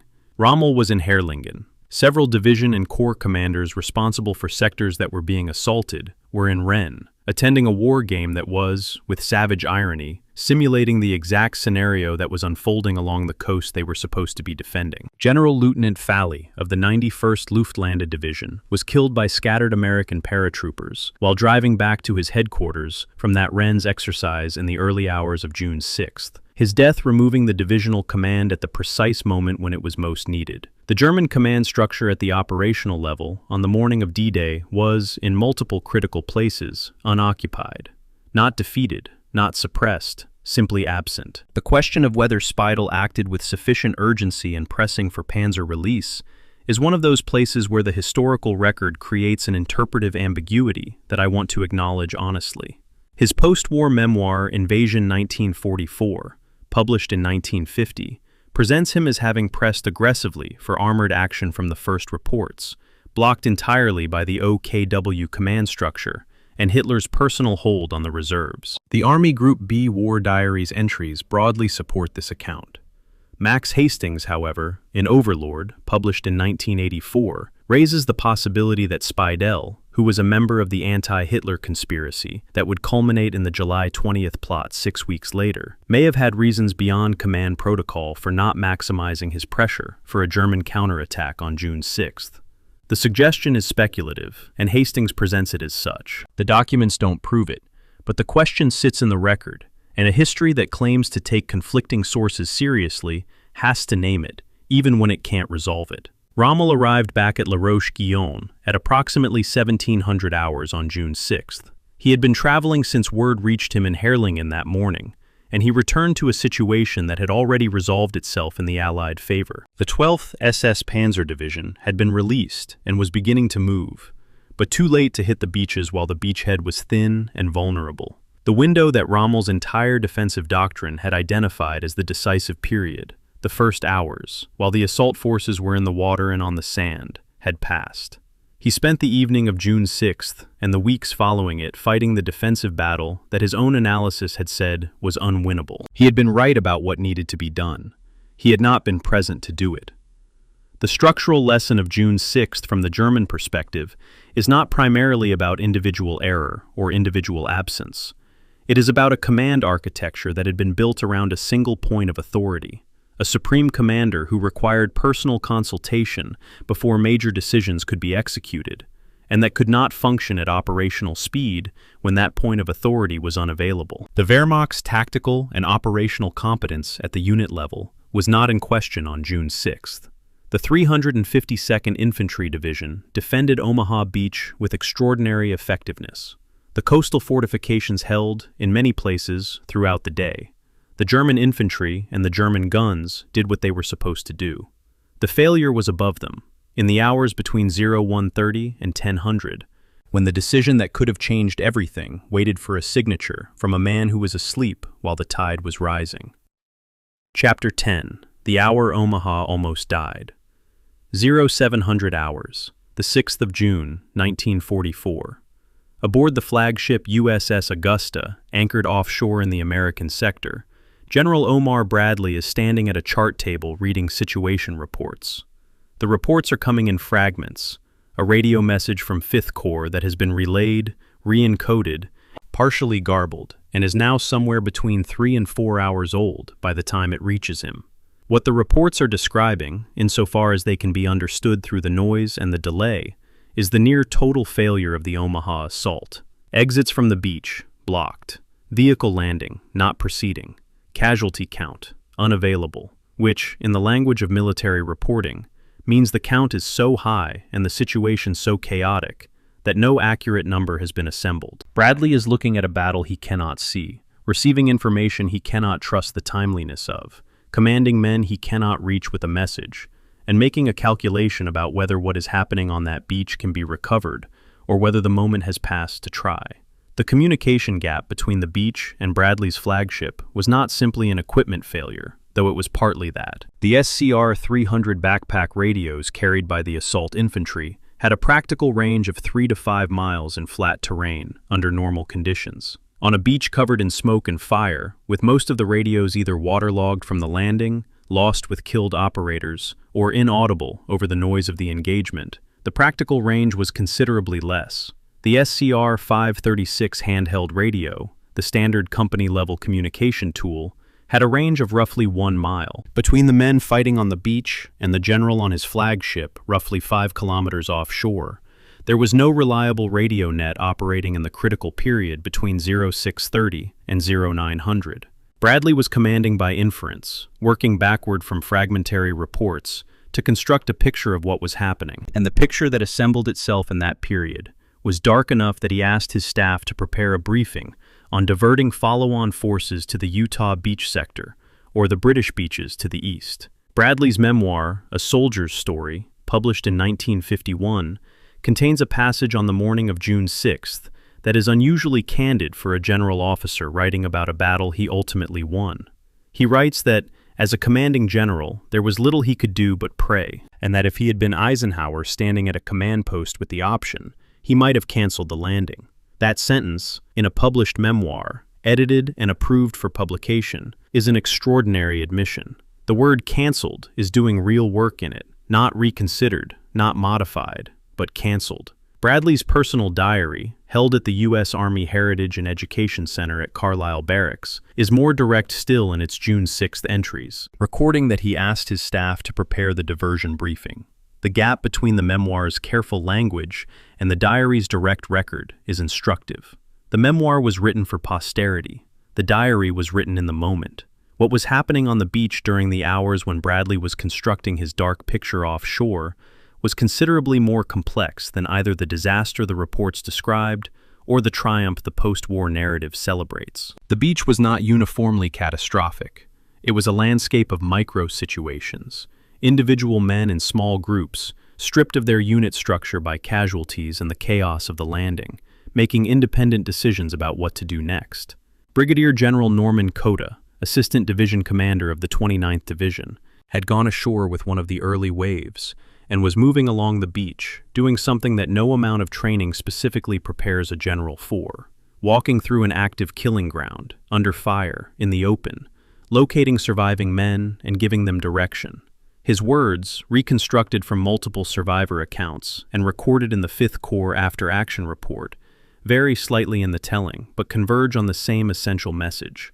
Staying on the beach meant death, and the only alternative to staying was moving forward. The bluff exits, the shallow draws and gullies that ran from the beach up through the Omaha Ridge, were not part of the primary assault plan in the way that a planned main axis of advance would be. They had been identified in Allied reconnaissance analysis as potential infantry routes, noted in planning documents dating back to 1943, but had not been designated as primary objectives, with assigned forces and suppression tasks allocated against the German positions covering them. On the morning of June 6th, they were found, not assigned. Men who had survived the beach looked up at the bluffs, identified ground that offered concealment from the enfilading fire, and started moving toward it without orders from a command structure that had largely ceased to function. Small groups, often leaderless or led by NCOs, began working up the draws. The German defenders, who had been positioned and oriented primarily to cover the beach approaches, found themselves being attacked from angles their firing positions hadn't been designed to address. The signal that ended Bradley's contingency planning for diversion arrived at the flagship at approximately 0950 hours. A 5th Corps radio message reporting that American troops were on the heights above Omaha Beach. 4 words that had traveled through the radio net: troops on the heights. Bradley stood down the diversion briefing. In retrospect, the timing is worth noting.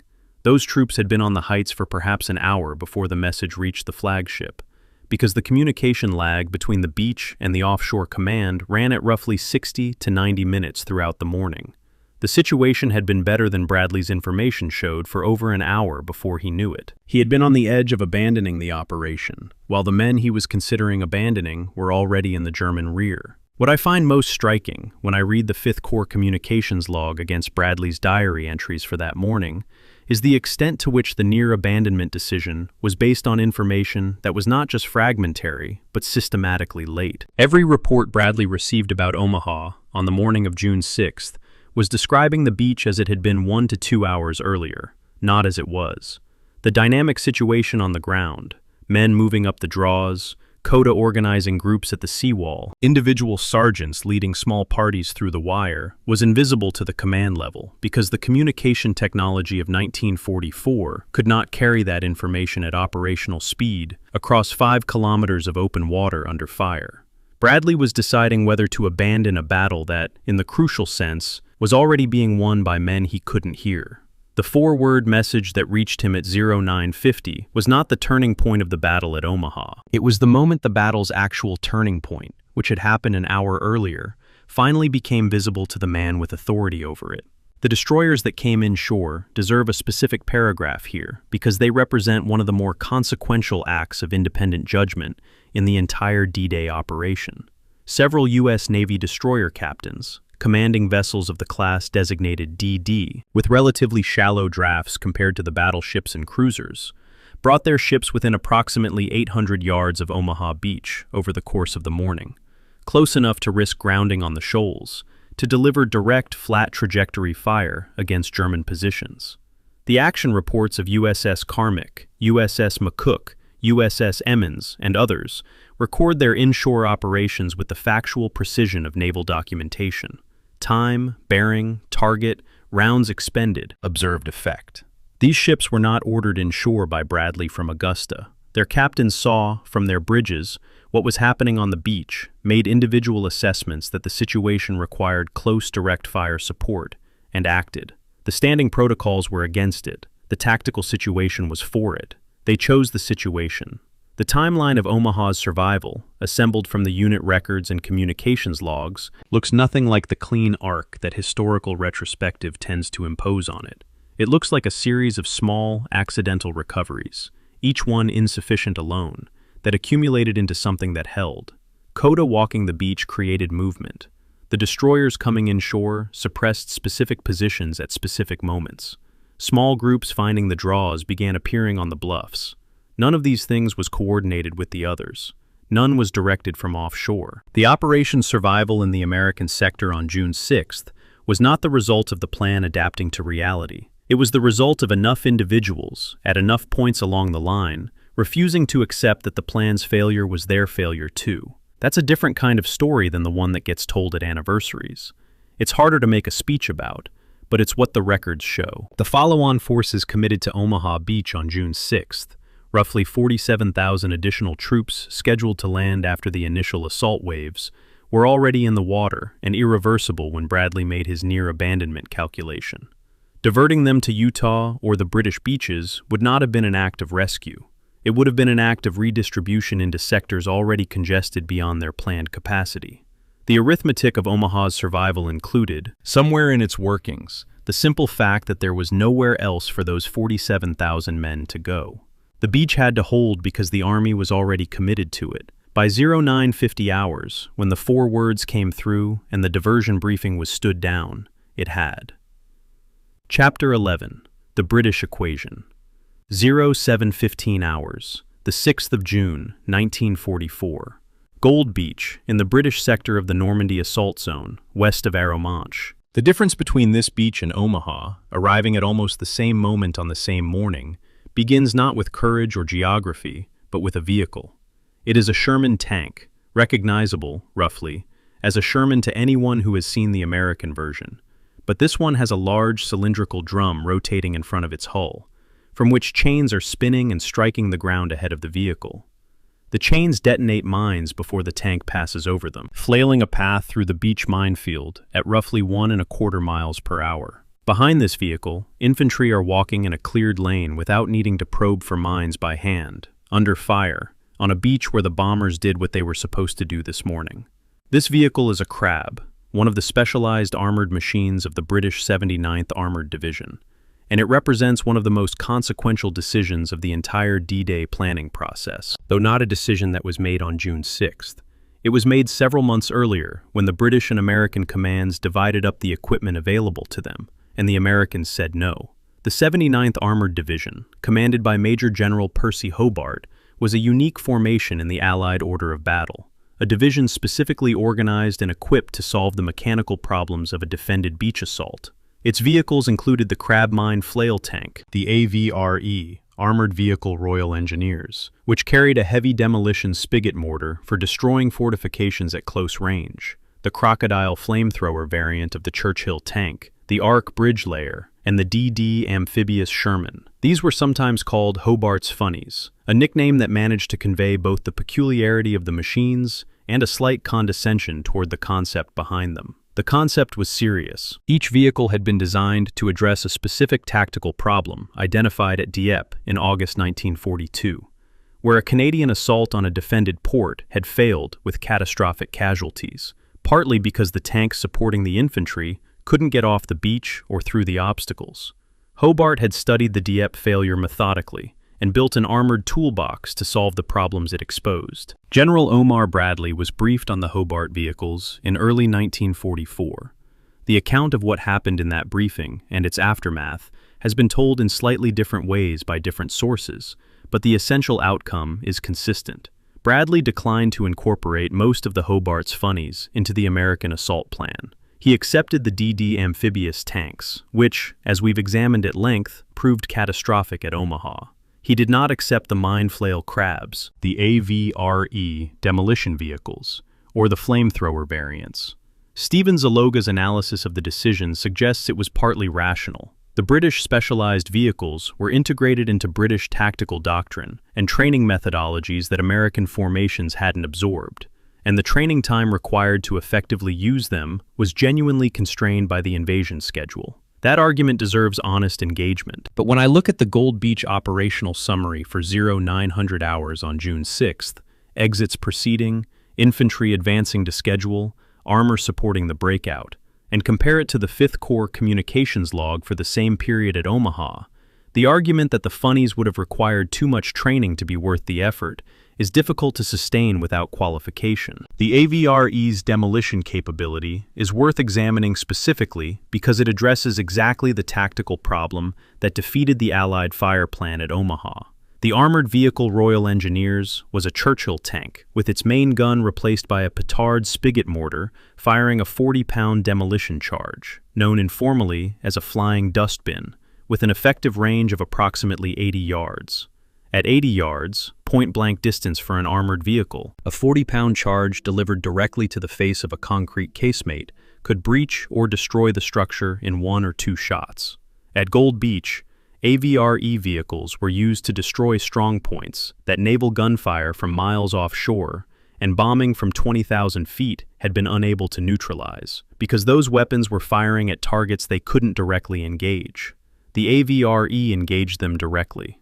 It was low technology, high proximity, and precisely calibrated to the actual physical problem. The same concrete structures that survived 3,250 tons of bombs dropped from altitude were being breached at Gold by a 40-pound charge on a flat trajectory at walking distance. The engineering elegance of that is striking. The crab mine flail's performance at Gold Beach is similarly documented in the 79th Armored Division's operational summary. A crab working at 1.25 miles per hour could clear a lane approximately 10 feet wide per hour of operation. 10 crabs working the beach approach for 45 minutes before the main infantry assault cleared multiple lanes through the minefield that the infantry behind them could use without probing. The alternative, infantry probing mines by hand with bayonets or mine detectors, under fire, on a tidal beach with a closing window, is the situation that American infantry faced at Omaha when they weren't dealing with mines at all, because the tide rose and covered the obstacles, and the engineers who were supposed to clear them were casualties or pinned down. The crab didn't make the beach assault easy. It made the specific problem it was designed for, minefields in the approach lane, manageable rather than catastrophic. It's important not to construct a simple narrative of British superiority here, because the fuller picture is more complicated, and the evidence demands that complication. The Juno Beach sector, assigned to the 3rd Canadian Infantry Division, faced German defensive resistance that was in places as intense as anything encountered at Omaha.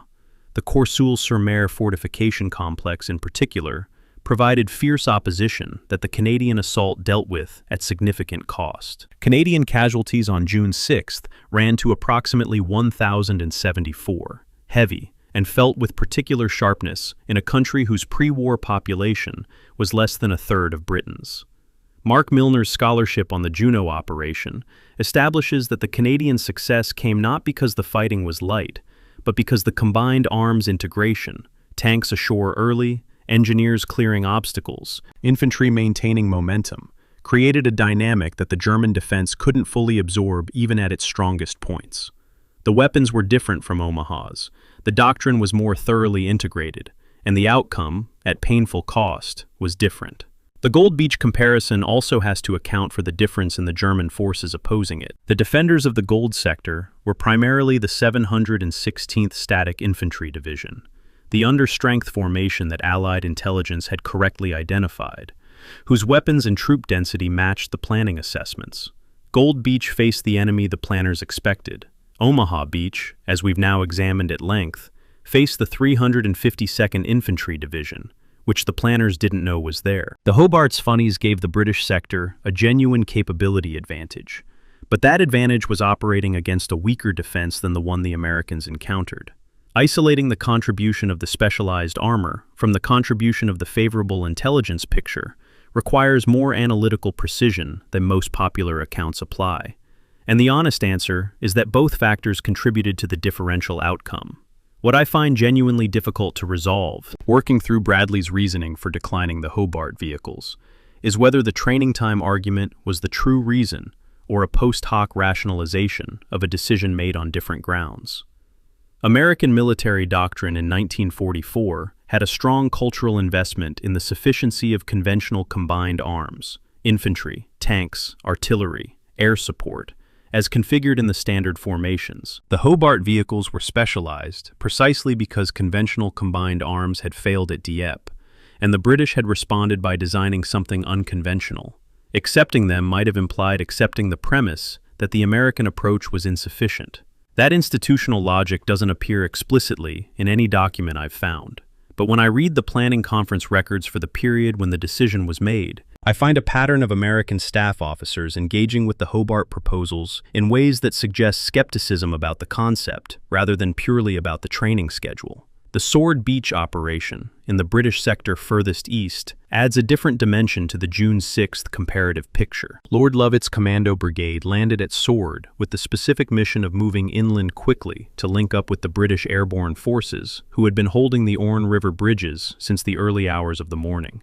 The commando advance, documented in Lovett's memoir March Past, published in 1978, proceeded with the kind of operational momentum that the specialized armor helped enable, but didn't, by itself, create. The link-up with the airborne forces holding the Bénouville bridges was achieved by mid-afternoon of June 6th, securing the eastern flank of the entire Allied beachhead. The story of that link-up has been told with various dramatic embellishments over the decades, some accurate, some not. What the operational records confirm is the timing. It happened. It secured the flank, and the armored and infantry coordination that made it possible was the product of preparation and doctrine that the British had developed at considerable human cost from the lessons of earlier failures. The 79th Armored Division's operational summary for June 6th ends with a notation about overall beach clearance times at Gold and Sword that contrasts sharply with the 5th Corps record. By mid-morning, both British beaches had exits open and vehicles moving inland. The beach itself, the killing ground, had become a logistics route rather than a front line. At Omaha, the beach remained a contested zone well past noon, and the exits were cleared not by specialized vehicles, but by infantry who had fought their way up the bluffs on their own, through minefields and wire, carrying everything they needed because there was no vehicle support to provide it. Both approaches succeeded in the end. The cost was different. Chapter 12. Building the harbor in the middle of the sea. The 8th of June, 1944. Off the Normandy coast, in water that 2 days ago was a battlefield, something extraordinary is happening in slow motion. Enormous objects are being towed into position by tugboats. Concrete structures the size of apartment buildings, hollow, their ballast tanks filled with just enough water to keep them stable, but not enough to sink them. They are moving at the speed of a man walking, occasionally slower, trailing wakes that seem disproportionate to their apparent movement. Each one has a small crew aboard, living in conditions roughly equivalent to a warehouse in a storm, operating pumps and monitoring ballast tanks, and waiting for the moment when the structure reaches its designated position in the grid, and the tanks are flooded to sink it onto the seabed. These are the Phoenix caissons, the primary breakwater components of the Mulberry artificial harbors, and they are being assembled in the open water of the Bay of the Seine, in conditions that would strike any peacetime harbor engineer as impractical to the point of fantasy. In 2 weeks, they will be a functioning port.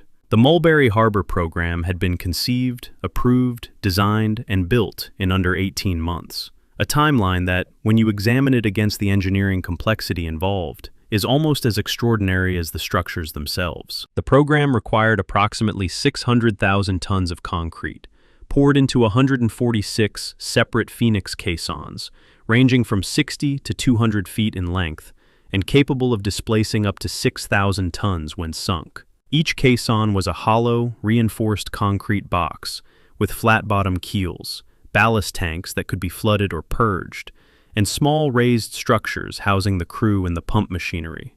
They were built in ports and dry docks around Britain, floated down to the Solent, and held in readiness until the invasion created the need for them. Then they were towed across the channel at the speed of a slow walk and sunk in precise grid positions, working from survey charts of a coastline that had been reconnoitered with specific harbor construction requirements in mind, months before the landing. The concept behind the Mulberries was articulated with characteristic directness by Professor John Desmond Bernal, the Irish-born physicist who served as scientific advisor to Admiral Mountbatten's Combined Operations Headquarters, and contributed to the program's theoretical foundations. Bernal's post-war description of the core idea, ask not how to build a port, but what a port actually does, and then achieve those functions without land, captures the lateral thinking that the program required. A harbor does two things. It breaks waves, and it provides a stable surface for cargo transfer. The Phoenix caissons broke waves by presenting mass. The whale floating roadways provided a stable transfer surface by flexing with the tidal movement rather than resisting it. The engineering solutions were, in retrospect, obvious. Nothing about their execution was. The whale roadways, the articulated steel floating sections that connected the outer breakwater to the shore, were built on a joint design that allowed each roadway section to flex up to 15 degrees in any direction, accommodating tidal height changes of up to 24 feet and wave motion simultaneously. The joint was a patented design developed by civil engineer Hugh Ioris Hughes, adapted for the specific requirements of the Mulberry program.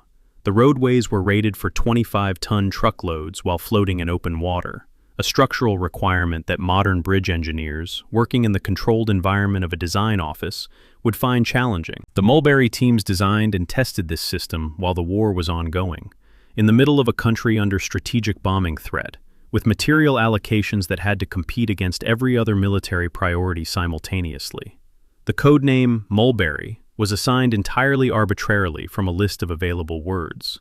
The engineering beneath it was anything but arbitrary. By the 15th of June, both Mulberry harbors were operational. Mulberry A at Saint-Laurent-sur-Mer in the American sector, Mulberry B at Arromanches in the British sector. Their combined throughput was approaching 7,000 tons of supplies per day, enabling the buildup of Allied forces at a rate that German planners had assessed as logistically impossible without a captured major port. The planning estimate for the entire Normandy campaign assumed roughly 26,000 tons of materiel throughput per day once the operation was fully established, drawn from multiple sources, the Mulberries, the Overbeach LST operations, and eventually captured ports. The Mulberries were handling a substantial fraction of this early requirement, buying time while the beach operations matured and the planning process for deeper logistical development was worked through. When I cross-reference the June supply tonnage figures against the projected requirements for sustaining the forces ashore, the margin is thinner than the triumphalist narrative tends to suggest. Manageable, but not comfortable. The storm that hit the Normandy coast on the 19th of June destroyed that margin in the American sector entirely. It was a force 6 to 7 storm lasting 4 consecutive days, the worst June channel weather in 40 years, as Stagg and subsequent meteorologists have confirmed, and it hit both Mulberry harbors simultaneously. Mulberry A, the American harbor at Saint Laurent, was overwhelmed. The Phoenix caissons that formed its breakwater were driven off their seabed positions by wave heights that exceeded their design tolerance, and with the breakwater compromised, the storm energy propagated into the harbor basin, breaking the whale roadways and scattering the floating pierheads. By the 22nd of June, Mulberry A was effectively destroyed. Mulberry B at Arromanches survived, damaged but functional. Both harbors had been built to the same specification. One survived, one didn't. For decades, the explanation offered in official histories was primarily geographic. The American harbor was more exposed than the British one. The more specific answer emerged from research published in 2019 by the Environmental Change Institute at Oxford University, which applied modern wave modeling retrospectively to the 1944 storm. The modeling found that the wave heights at the Mulberry A position were measurably and consistently larger than those at Mulberry B, even accounting for the geographic exposure. The reason was local seabed topology. The underwater terrain in the American harbor's position focused incoming wave energy in a way that amplified it relative to the adjacent British harbor location. This was not something the 1944 survey teams had the instrumentation to detect. The seabed bathymetry around the harbor positions had been surveyed for depth and obstacle clearance, not for wave energy amplification characteristics. The American harbor was placed in a position that would have looked acceptable from the available data, and would have failed the modern analysis. The British harbor survived by a combination of its position and, the Oxford study suggests, some luck in the wave-focusing geometry that it happened to avoid. The loss of Mulberry A had logistical consequences that ran through the remainder of the Normandy campaign in ways that have been underappreciated. The American forces were dependent on over-beach supply, landing materiel directly onto the sand from LSTs and smaller craft for the rest of the campaign's consolidation phase. Martin van Creveld's rigorously analytical work, Supplying War, published in 1977, provides the most precise assessment of what this meant for operational tempo.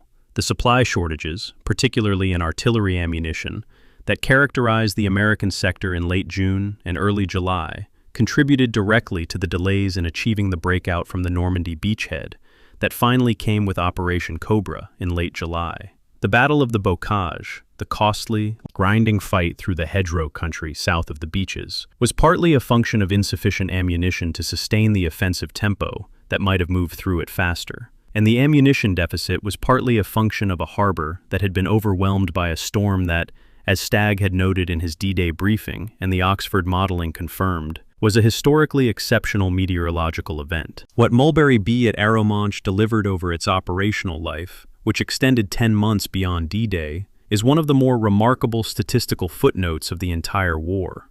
Over 2 million men, 4 million tons of supplies, and 500,000 vehicles passed through or over that structure. The reinforced concrete Phoenix caissons that are still visible from the Arromanches beach today are the remnants of that throughput, weathered, partially collapsed, but still present in the water, marking where the harbor sat. They are, in a literal sense, the concrete evidence of why the Normandy campaign's logistical foundations held after the storm that destroyed their American counterpart.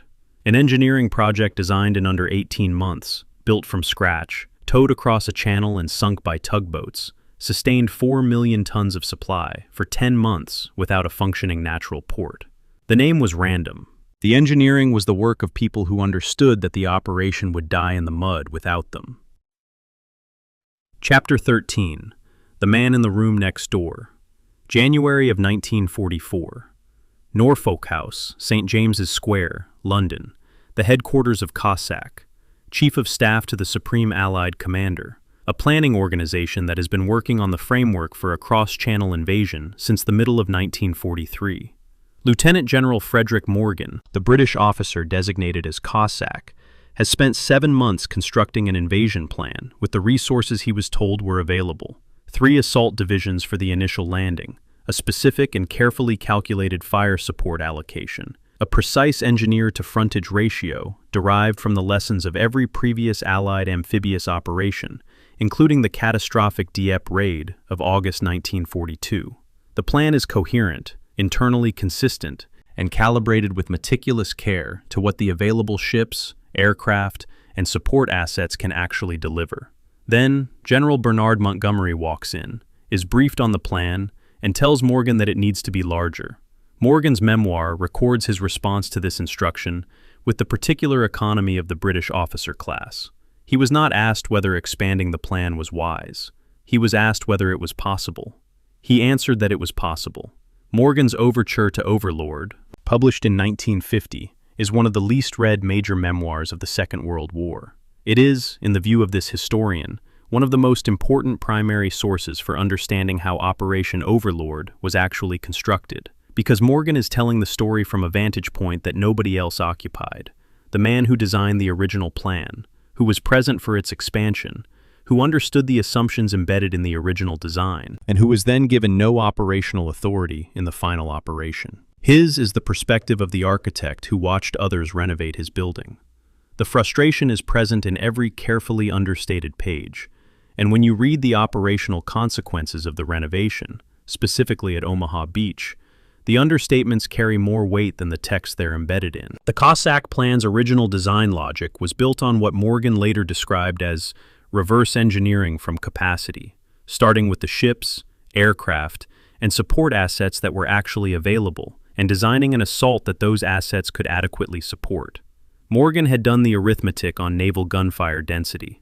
His three-division plan allocated approximately 1 naval gun per 300 meters of assault beach frontage in the British sector, which the Dieppe analysis suggested was roughly the minimum required to achieve useful suppression of fortified positions. He had done the arithmetic on engineer-to-frontage ratios, the number of combat engineers per meter of beach required to clear obstacles and open exits within the available tidal window. He had allocated specialist armor, the Hobart vehicles, at specific densities against specific tactical problems. The plan was not the largest plan possible. It was the most supportable plan possible, given what was available to support it. Montgomery's expansion to 5 assault divisions across a roughly 80-kilometer front was strategically defensible. A wider frontage was harder for German reserves to seal off, and a single penetration along a narrow front could, in theory, be contained while the flanks were crushed. Montgomery's instinct was sound in the broadest sense. The problem was what didn't grow proportionally when the assault frontage doubled. The number of naval gunfire ships allocated to the American sector did not double. The number of specialist armored vehicles allocated to the American beaches did not double, partly because Bradley declined most of the available options. The engineer allocation per meter of beach frontage in the American sector fell, not to nothing, but below the threshold Morgan had calculated as the operational minimum for reliable obstacle clearance. The expansion created a plan that looked larger and stronger in its overall order of battle, while quietly degrading the support density at the unit frontage level, where the assault would actually be executed. What I find most telling when I work through the Cossack and SHAEF planning records is not the expansion itself.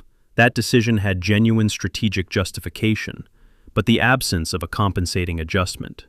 When Morgan's 3-division plan was expanded to 5 divisions, the correct response would have been to expand the support architecture proportionally. More gunfire ships, more engineer teams, more specialist armor, even at the cost of delaying the operation. Some of those assets could have been found. More destroyer escorts were potentially available. The Hobart vehicles existed and had trained crews. The delay that proportional expansion would have required was real, but the alternative, doubling the assault frontage without doubling the support, created a plan in which some sectors were adequately resourced and some were not. The sector that ended up inadequately resourced, through a combination of the expansion decision and Bradley's equipment choices, was Omaha. That isn't hindsight analysis. It's what Morgan's own arithmetic, applied to the expanded plan, would have shown in January 1944.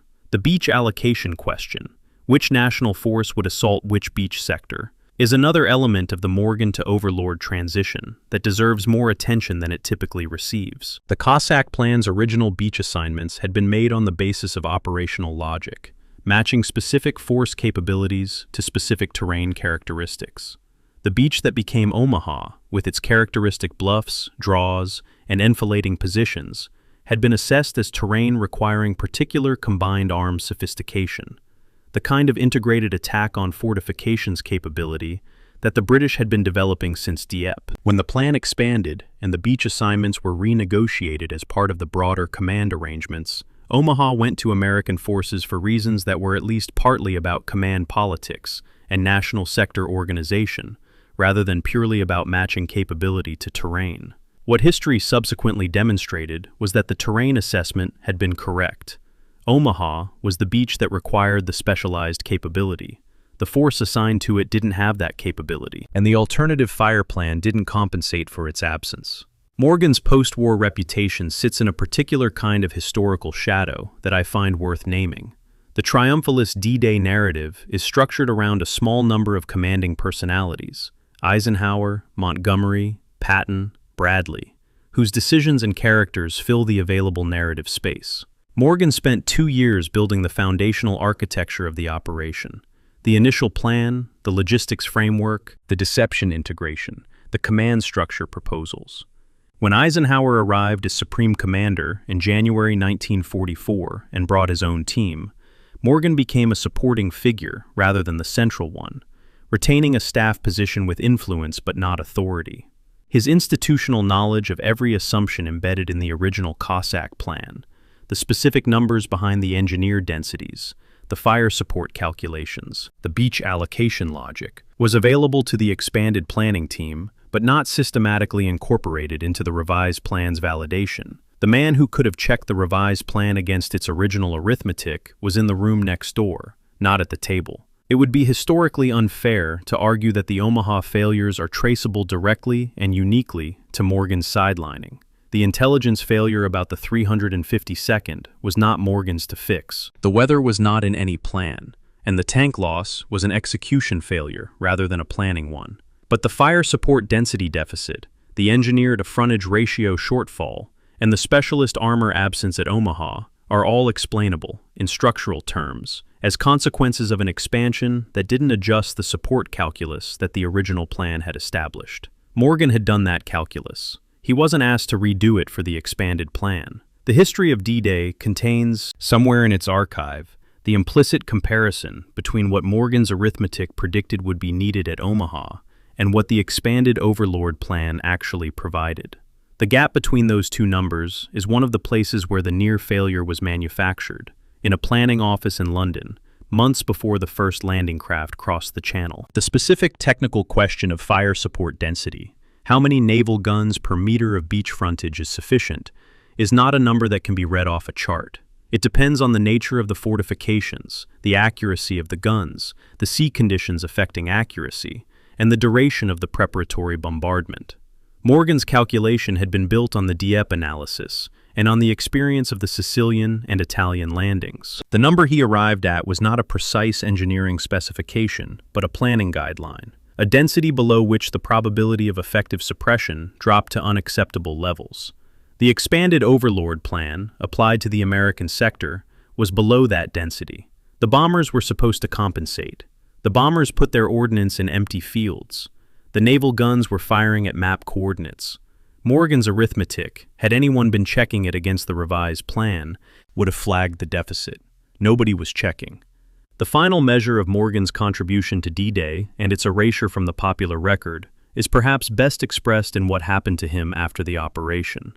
He remained in a chief staff position throughout the campaign, contributing to the logistical and planning work of the advance into Germany. He was not given an operational command. His memoir, when it appeared in 1950, was received respectfully, but without the wide readership that the general officer memoirs attracted. The operation he spent 2 years building was named after a plan he didn't write. The Overlord designation had been assigned before the expansion, but the operation that was executed bore Montgomery's 5-division shape, not Morgan's 3-division design.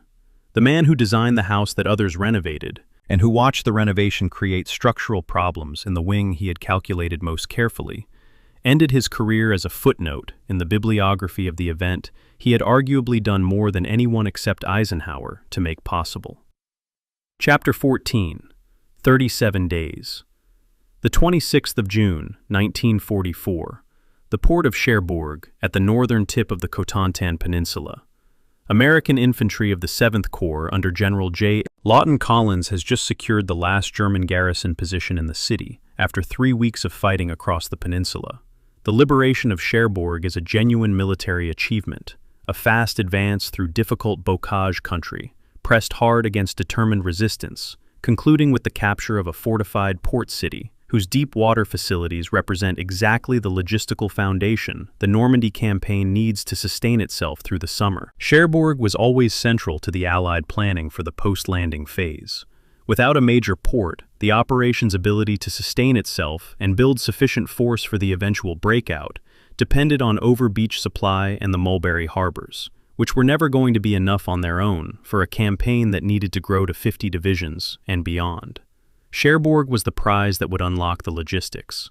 Collins's men have just taken it, and as they move through the docks, past the cranes and the dry docks and the harbor installations that the planning had assumed would be ready for Allied use within weeks, they find that there is almost nothing left to use. The U.S. Army Corps of Engineers survey of the port of Cherbourg, conducted in the first days of July 1944, is one of the more sobering documents in the entire D-Day archive. Its entries read like the inventory of a calculated and expert destruction. 110 cranes demolished, harbor entrance blocked by 5 scuttled vessels, all dry docks, inoperable, the key structures mined and partially collapsed, fuel storage destroyed. The survey's estimated restoration timeline was 90 days at minimum.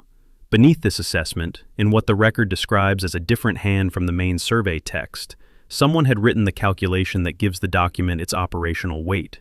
The Allied pipeline had roughly 30 days of supply remaining. The port that was supposed to feed the campaign for 90 days of restoration time against 30 days of supply margin on hand. That gap, 60 days, is the arithmetic of one of the closest-run logistical near-failures of the summer of 1944. Rear Admiral Walter Hennecke, the German naval commander responsible for Cherbourg's demolition, received the Knight's Cross specifically for the thoroughness of his destruction. The award was given because the demolition exceeded what OKW had calculated was achievable in the available time. Collins had moved faster than expected, and the German engineers had less preparation time than Hennecke had requested. That they achieved what they did in the time available was, from the German perspective, a significant operational success. From the Allied perspective, it was the realization that the logistical phase of the Normandy campaign was going to be considerably more difficult than the planning had assumed. The German demolition doctrine, Hafensprengung, harbor denial, had been codified after the Sicily and Italy experiences, specifically to prevent Allied use of captured port facilities. Hennecke's team applied it with professional precision to one of the most important ports on the Atlantic coast. The demolition procedure prioritized targets in the order of their operational significance. Heavy lift cranes first, because without cranes, cargo ships cannot discharge. Dry docks second, because without dry dock access, damaged vessels cannot be repaired and kept in service. Harbor entrance navigation third, because even a partially functional port is denied if the entrance is blocked. Fuel storage fourth, to deny the logistical chain its energy source. A port stripped of these 4 capabilities is not a damaged port. It is an empty bay with concrete edges. Collins's men had taken a bay with concrete edges. The planning had assumed a port. The difference between those two things was, in the logistics mathematics of the summer of 1944, roughly 4,762 tons per day, the gap between the planned Cherbourg throughput and what was actually achievable in the weeks after its capture. That specific figure, 4,762 tons per day, comes from working through the logistics analysis that Martin van Creveld develops in Supplying War, cross-referenced against the planned Cherbourg throughput figures in the SHAFE logistics plan, and the actual tonnage figures recorded for the American sector in June and July. The American forces' daily ammunition expenditure at peak Normandy operations ran to approximately 4,762 tons per day across all calibers. Cherbourg, at planned capacity, was supposed to deliver 6,000 tons per day across all supply categories. The gap between the actual and planned throughput, roughly 1,200 tons per day of supply deficit,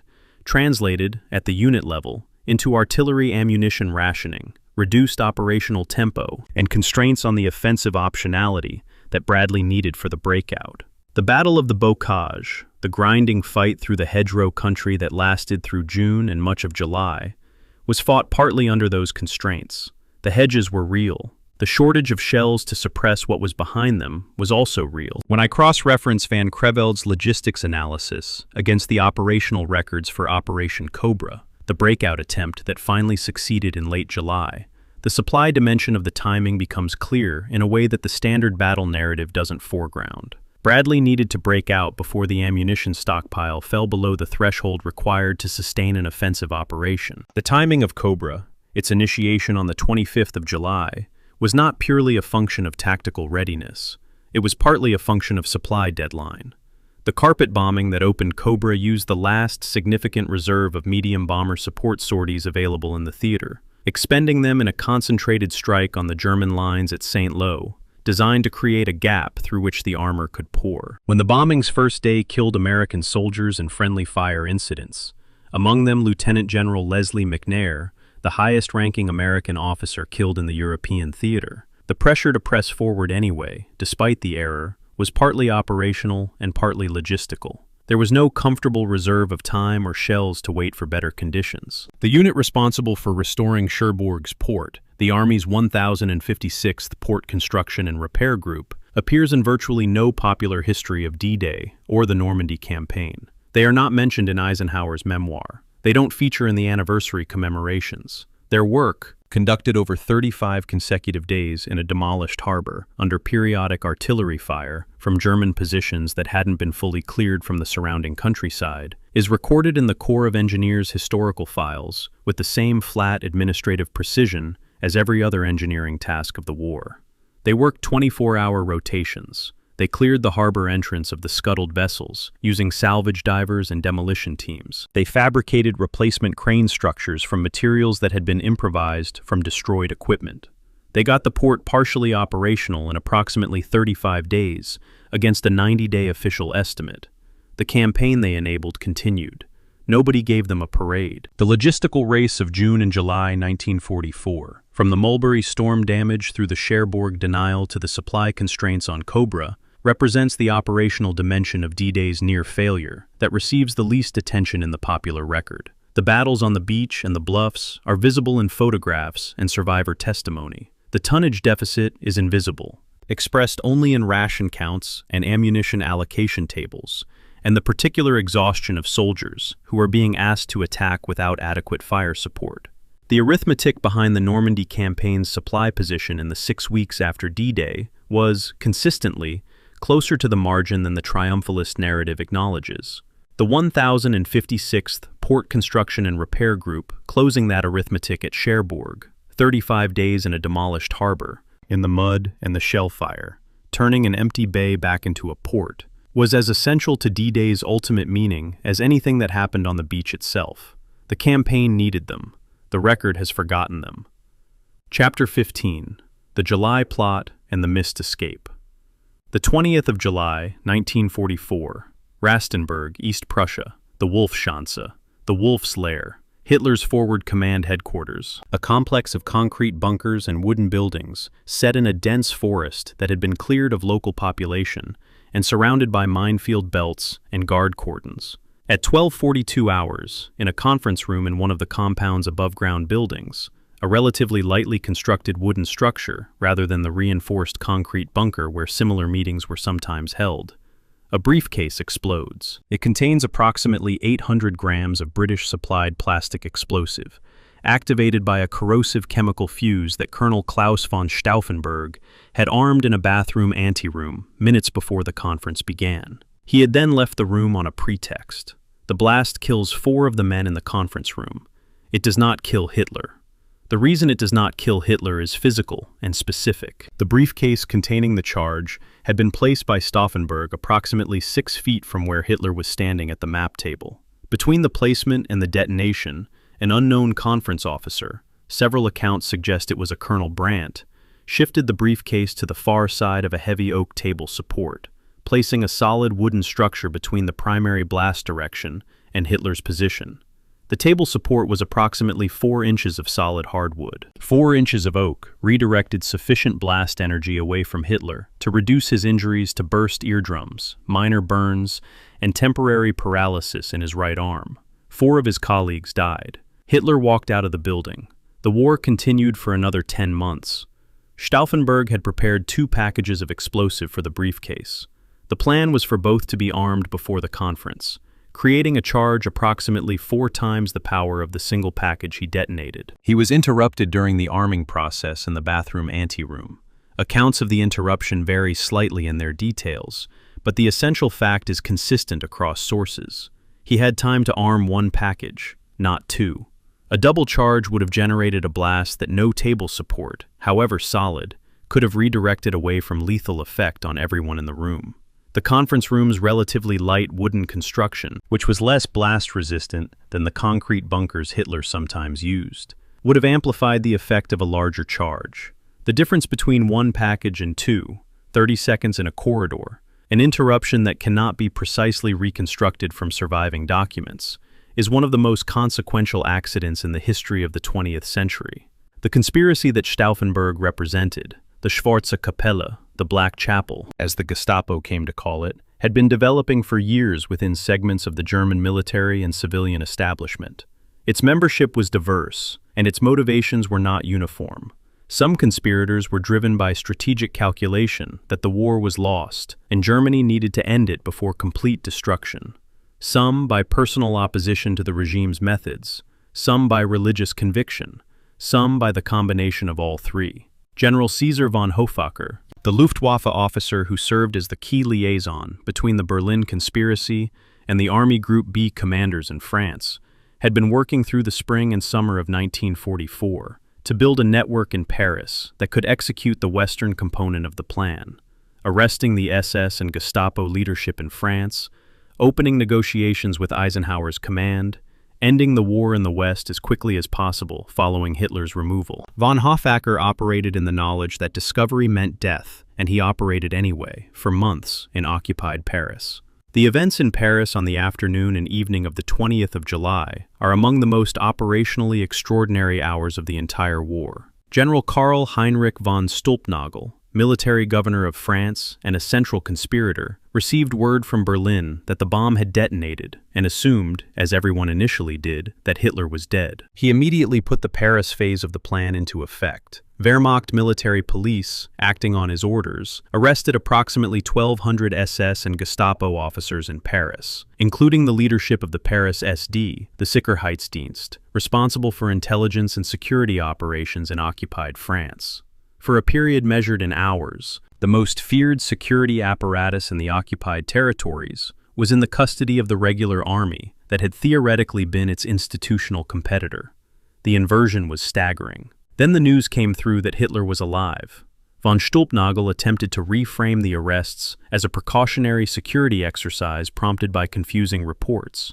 The SS officers were released. Von Stülpnagel attempted suicide shortly afterward and survived only to be executed later in the year. The window had opened and closed in an afternoon. Rommel's connection to the conspiracy is one of those questions where the documentary record creates a genuine interpretive problem that I want to handle honestly rather than resolve neatly. The Rommel papers, as edited by Liddell Hart and substantially shaped by Rommel's family, present a Rommel who was sympathetic to removing Hitler, but specifically and consistently opposed to assassination, arguing for arrest and trial rather than killing. This framing is coherent with what we know of Rommel's personal code and professional character.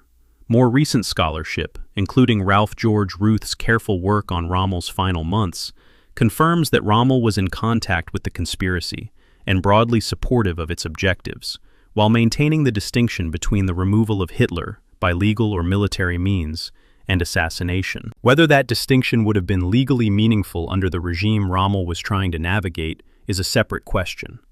What's clear from the surviving documents is that Rommel knew more than he publicly acknowledged, and that his involvement was sufficient, in the eyes of the Nazi leadership after July 20th, to require his removal. He was at home, recovering from serious injuries sustained in a Luftwaffe strafing attack on the 17th of July, when Gestapo interrogations of other conspirators produced his name. He was offered a choice between a public trial and a private death by cyanide. He chose the cyanide on the 14th of October, 1944. His official death was announced as a heart attack. Speidel, Rommel's chief of staff and a more directly involved conspirator, survived the investigation through a combination of careful testimony and an internal Wehrmacht review process that declined to hand him to the SS. The Gestapo interrogation transcript records him as acknowledging the substance of conversations with von Hofacker about a potential Western armistice, while denying personal commitment to the plan. The interrogators noted the distinction between acknowledging a conversation and denying an intention, a fine legal line that Speidel managed to maintain, apparently, with sufficient precision to survive. His memoir, Invasion 1944, was published in West Germany in 1950 and became an important post-war document, though it requires reading against the grain of his obvious interest in presenting his own role in both the military and resistance dimensions of the period as unambiguously honorable.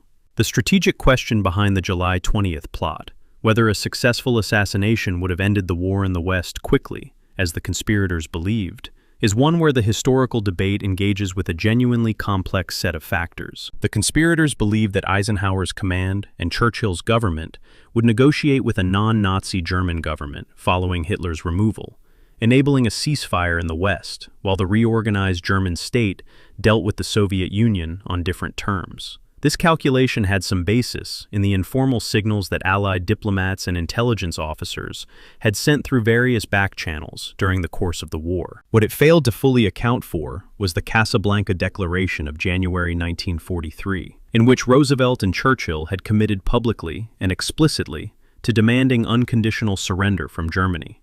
Roosevelt's commitment to that formula was not negotiating positioning, it was American policy, and it was not going to bend to accommodate a German government that had replaced Hitler while the war was still ongoing and German forces were still occupying large parts of Europe. The 1,200 SS and Gestapo officers arrested in Paris on the afternoon of July 20th included the Paris area security chief responsible for organizing what would have been among the final large-scale deportations of French Jews to the camps in the East. The arrest, which lasted approximately 6 hours before the releases began, interrupted the preparatory work for a deportation that had been in planning.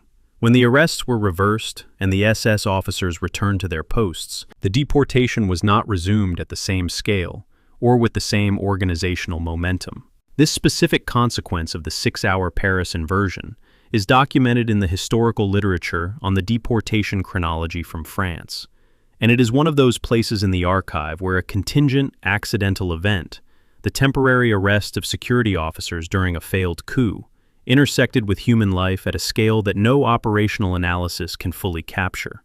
6 hours, 1,200 men under guard, the window closed. Some things that were prevented by those 6 hours stayed prevented. The aftermath of July 20th reshaped the German command structure in France, in ways that further degraded the Wehrmacht's ability to conduct an organized defense of the Normandy front and its subsequent retreat. Key officers were arrested, committed suicide, or were removed from command. Rommel was gone. Speidel's position was uncertain for months. Von Hoffacker was arrested, tortured for information about the wider conspiracy's membership, and executed in December 1944. The SS gained institutional ground at the expense of the regular army in France, introducing command friction that complicated the operational coherence of the retreat through the summer. None of this directly helped the Allied advance in the tactical sense. The Wehrmacht was still capable of fierce defensive action through the autumn and winter of 1944 and into the spring of 1945. But the July 20th failure removed some of the most capable officers from the German command structure at a moment when their judgment and experience were most needed by an army that was running out of time. Chapter 16. What the Records Show. The 5th of June, 1964.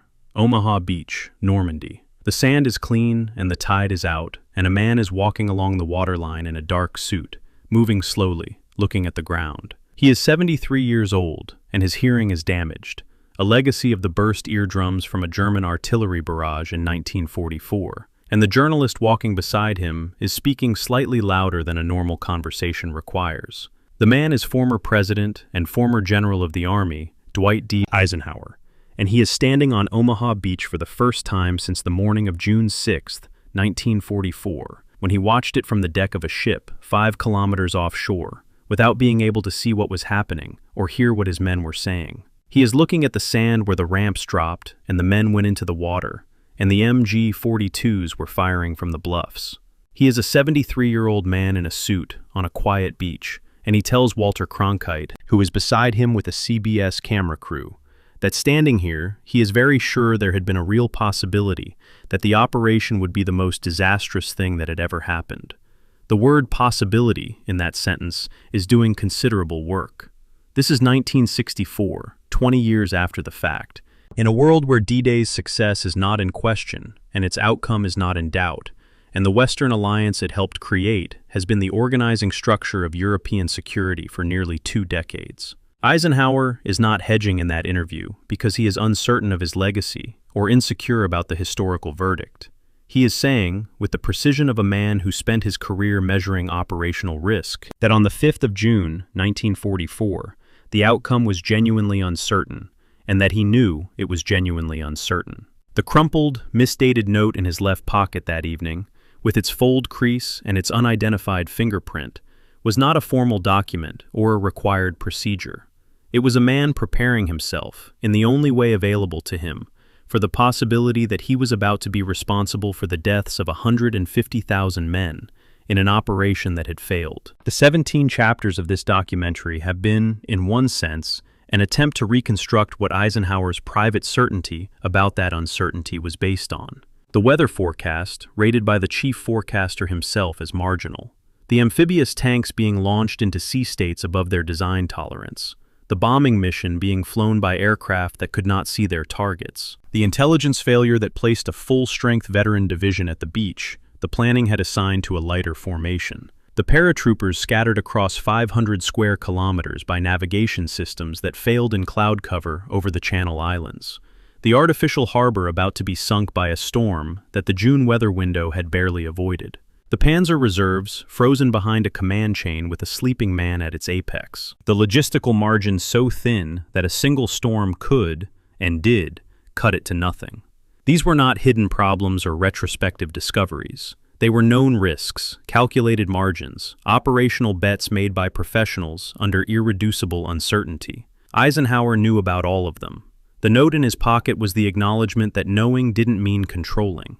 What the archive shows, taken in full, the after-action reports and the war diaries and the ultra-summaries and the meteorological logs and the engineering surveys and the interrogation transcripts and the letters home, is not the story of a perfect plan executed by extraordinary men against a formidable enemy. It's the story of an imperfect plan, executed by men who were sometimes extraordinary and sometimes wrong, against an enemy that was formidable in some places and absent in others, in conditions that the plan's designers had hoped for but couldn't guarantee.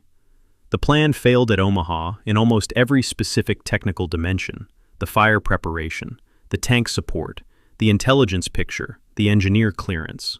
What didn't fail were the men who had survived all those failures and were still, inexplicably, moving forward. Coda on the beach, the destroyer captains coming inshore, the sergeants finding the draws. The things that saved Omaha Beach weren't in the operational plan. They were in the people the plan had put on the beach and then abandoned to their own judgment. The historiographical tradition surrounding D-Day has developed over the 80 years since June 6, 1944, in ways that sometimes illuminate and sometimes obscure what actually happened. The first generation of historians, Cornelius Ryan's The Longest Day, published in 1959, the most widely read account of the operation, were writing close to the events, drawing on living testimony, creating a narrative of human experience that remains compelling and important. What Ryan didn't have access to, because it was still classified, was the ultra-intelligence material, the deception operations records, and many of the detailed planning documents that the second generation of historians could use from the 1980s onward. Max Hastings, John Keegan's 6 Armies in Normandy, published in 1982, The American Official History in Cross-Channel Attack. These works had more of the institutional record and could ask analytical questions that the first generation couldn't access the sources to answer. The third generation, Van Creveld's logistics analysis, Adrian Lewis's critical assessment of the Omaha fire plan, the Oxford wave modeling study of the Mulberry harbors, has added technical depth that changes some of the analytical conclusions reached earlier. To me, the most important shift between these generations of historiography is not about facts. Most of the core facts of D-Day were established in the first 2 decades of serious historical work. The shift is about framing, whether D-Day is presented as a success story with some complications, or as a near-failure story with a successful outcome. Those are not the same story. A success story with complications produces a narrative about courage and genius and the inevitable march of Allied power. A near-failure story with a successful outcome produces a narrative about contingency, improvisation, luck, and the specific human beings who made different decisions at specific moments than the ones the plan had intended. The second story is harder to tell and harder to celebrate. It is also, in my judgment as a historian, closer to what the primary sources actually show. The specific accidental recoveries that threaded through the D-Day operation deserve to be named in full, because the popular narrative tends to dissolve them into a general account of Allied determination. Stagg's forecast was not a confident prediction. It was a probability estimate rated marginal by the man who made it, accepted by a commander who understood it was marginal, and vindicated not because it was accurate, but because it was less wrong than the alternative. Garbo's June 9th message was not a controlled information operation with a guaranteed outcome. It was one man's assessment of what his German handlers would believe, transmitted in the hope that their credulity would hold for a few more critical days. And it held. Rockwell's decision to beach his LCTs directly was not part of the plan. It was a junior officer reading a sea state and concluding that the plan was wrong. The 4 tanks he landed helped suppress a position that was killing men in the eastern sector, where the plan's tanks were on the seabed. These are not the decorations on a triumph. They are the structural elements of a survival. The 80th anniversary commemorations of June 6, 1944, took place in 2024, and for the first time in the operation's history, there were no surviving D-Day veterans whose living testimony could supplement or contradict the archive. The last of them, men who were 19 and 20 years old on the beach or in the water or in the air over Normandy, have gone beyond the reach of oral history. What remains is what has always remained in historical research, but which now carries an additional weight: the paper, the signals, the photographs, the engineering surveys, the interrogation transcripts, the crumpled draft of a statement that was never read. The archive is the witness now. Everything we can know about what actually happened on June 6, 1944, is in those documents. And what those documents show, read carefully and without the forward knowledge that we bring to them, is a morning of accumulated failure that came within hours of being irreversible. The fingerprint on the upper right corner of Eisenhower's failure note has never been identified. It is probably Butcher's, the aide who retrieved the note from the wastepaper basket and understood immediately that it needed to be preserved. But possibly it's Eisenhower's own print, from the moment of crumpling, or from some later moment when he took the paper out and looked at it one more time before throwing it away. The note has the fold crease down the center from the crumple. It has the misstated month at the top, July, where June should be. It has the ink of a man writing in controlled, careful cursive under conditions that were bending his calendar sense. It has, if you look at the original rather than the reproductions, a slight roughness at the upper right corner from whatever handling it went through between the wastepaper basket and the Abilene archive. The fingerprint, the fold, the date that's wrong. These are not dramatic things. They are what the archive is left of the most important night of the 20th century's most important military operation. A piece of paper that was supposed to be thrown away, telling a story that was supposed to stay in a pocket. Chapter 17. What D-Day means now. There is a particular kind of silence in an archive. It's not the silence of emptiness. It's the silence of things that stopped making noise a long time ago and have been waiting since then for someone to come and listen. The boxes in the National Archives, the folders in the Eisenhower Library, the digitized scans of war diaries at Q.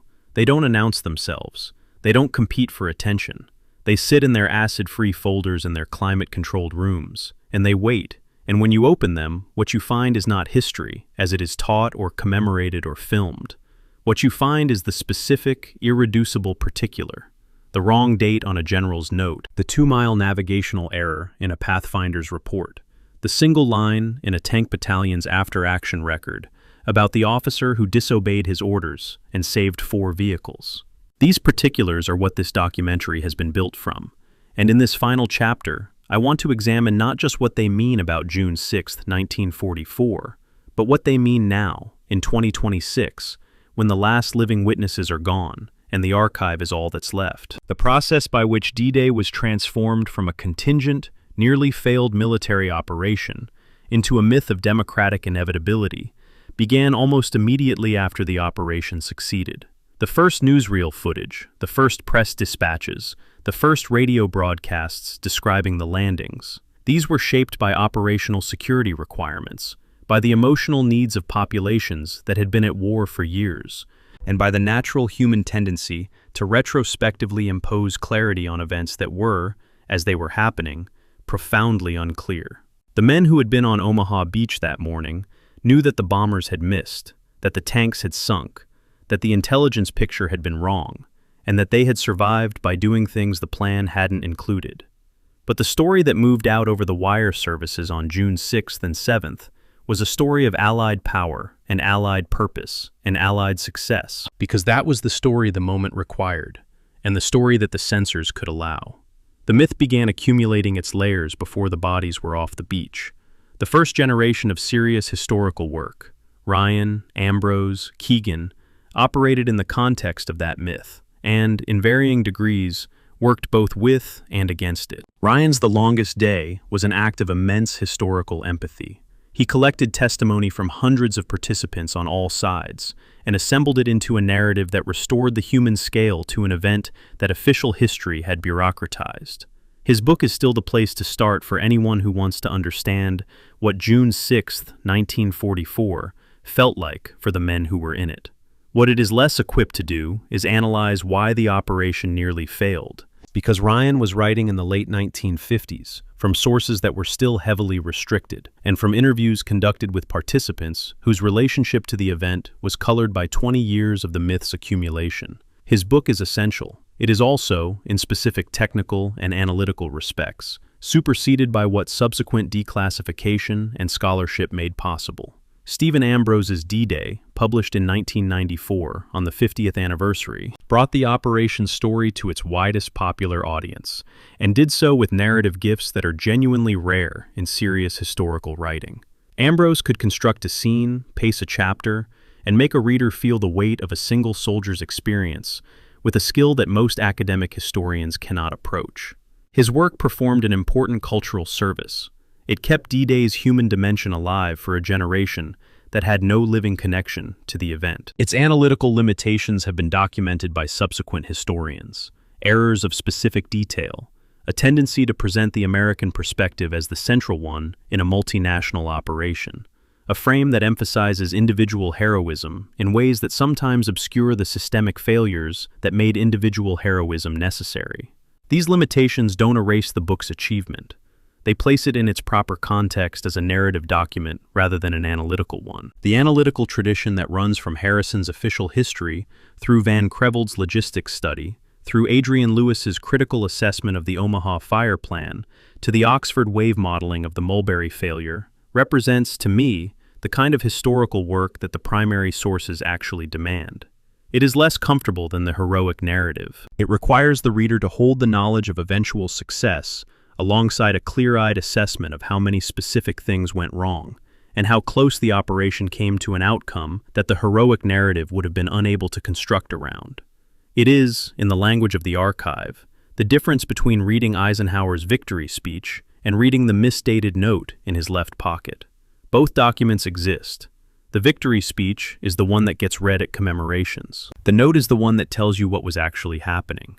What the arc of D-Day historiography from 1944 to 2026 represents, in aggregate, is the slow and incomplete but genuine process by which the myth that an event requires for its immediate commemoration gradually yields to the record that the archive has preserved. The myth was necessary. An Allied world in the summer of 1944 needed to believe that democratic power was coherent and purposeful, and capable of the kind of organized, effective action that the Axis powers claimed only authoritarian systems could achieve. The story of D-Day as triumph, carefully planned, bravely executed, destined to succeed, served that psychological and political need. It still serves it in some contexts. But the record that Stagg's meteorological notes and Rockwell's after-action report and Morgan's understated memoir and the ultra-silence over the 350 seconds march contain is more useful than the myth in the long run, precisely because it shows the operation's survival as contingent rather than inevitable. The contingency is the lesson, not the heroism, which was real, but which is not a replicable operational input. You cannot plan for extraordinary individual courage because you cannot guarantee it or schedule it. The contingency is the lesson because it shows exactly where the plan's assumptions diverged from reality. exactly which single decisions made by specific individuals at specific moments redirected the operation's trajectory from the path toward failure to the path toward survival, and exactly what the margin between those two paths actually measured. 4 inches of oak table support, 30 seconds in a corridor, one LCT commander reading a sea state correctly, a meteorologist writing "marginal" in his briefing notes, and then walking into the room and saying there was a window, a general reaching into a wastepaper basket for a piece of crumpled paper that history needed and its author was trying to discard. In 2026, the operational questions that D-Day raises are not abstract. Militaries planning for potential large-scale joint operations in contested environments, the South China Sea, the Baltic approaches, the Taiwan Strait scenarios that defense analysts discuss with increasing frequency, are studying the Normandy landings not as historical pageant, but as operational case study. The specific failure modes that this documentary has examined are directly ancestral to the challenges those planners face. The navigation technology that works until the formation breaks up in cloud, and then doesn't. The fire support system that performs at specification in clear conditions, and fails when the conditions change. The intelligence architecture that sees everything transmitted and nothing silent. The command chain with a single authorization node that becomes the operation's most vulnerable point in a crisis. The logistics margin so thin that a storm or a port denial can cut it to the bone.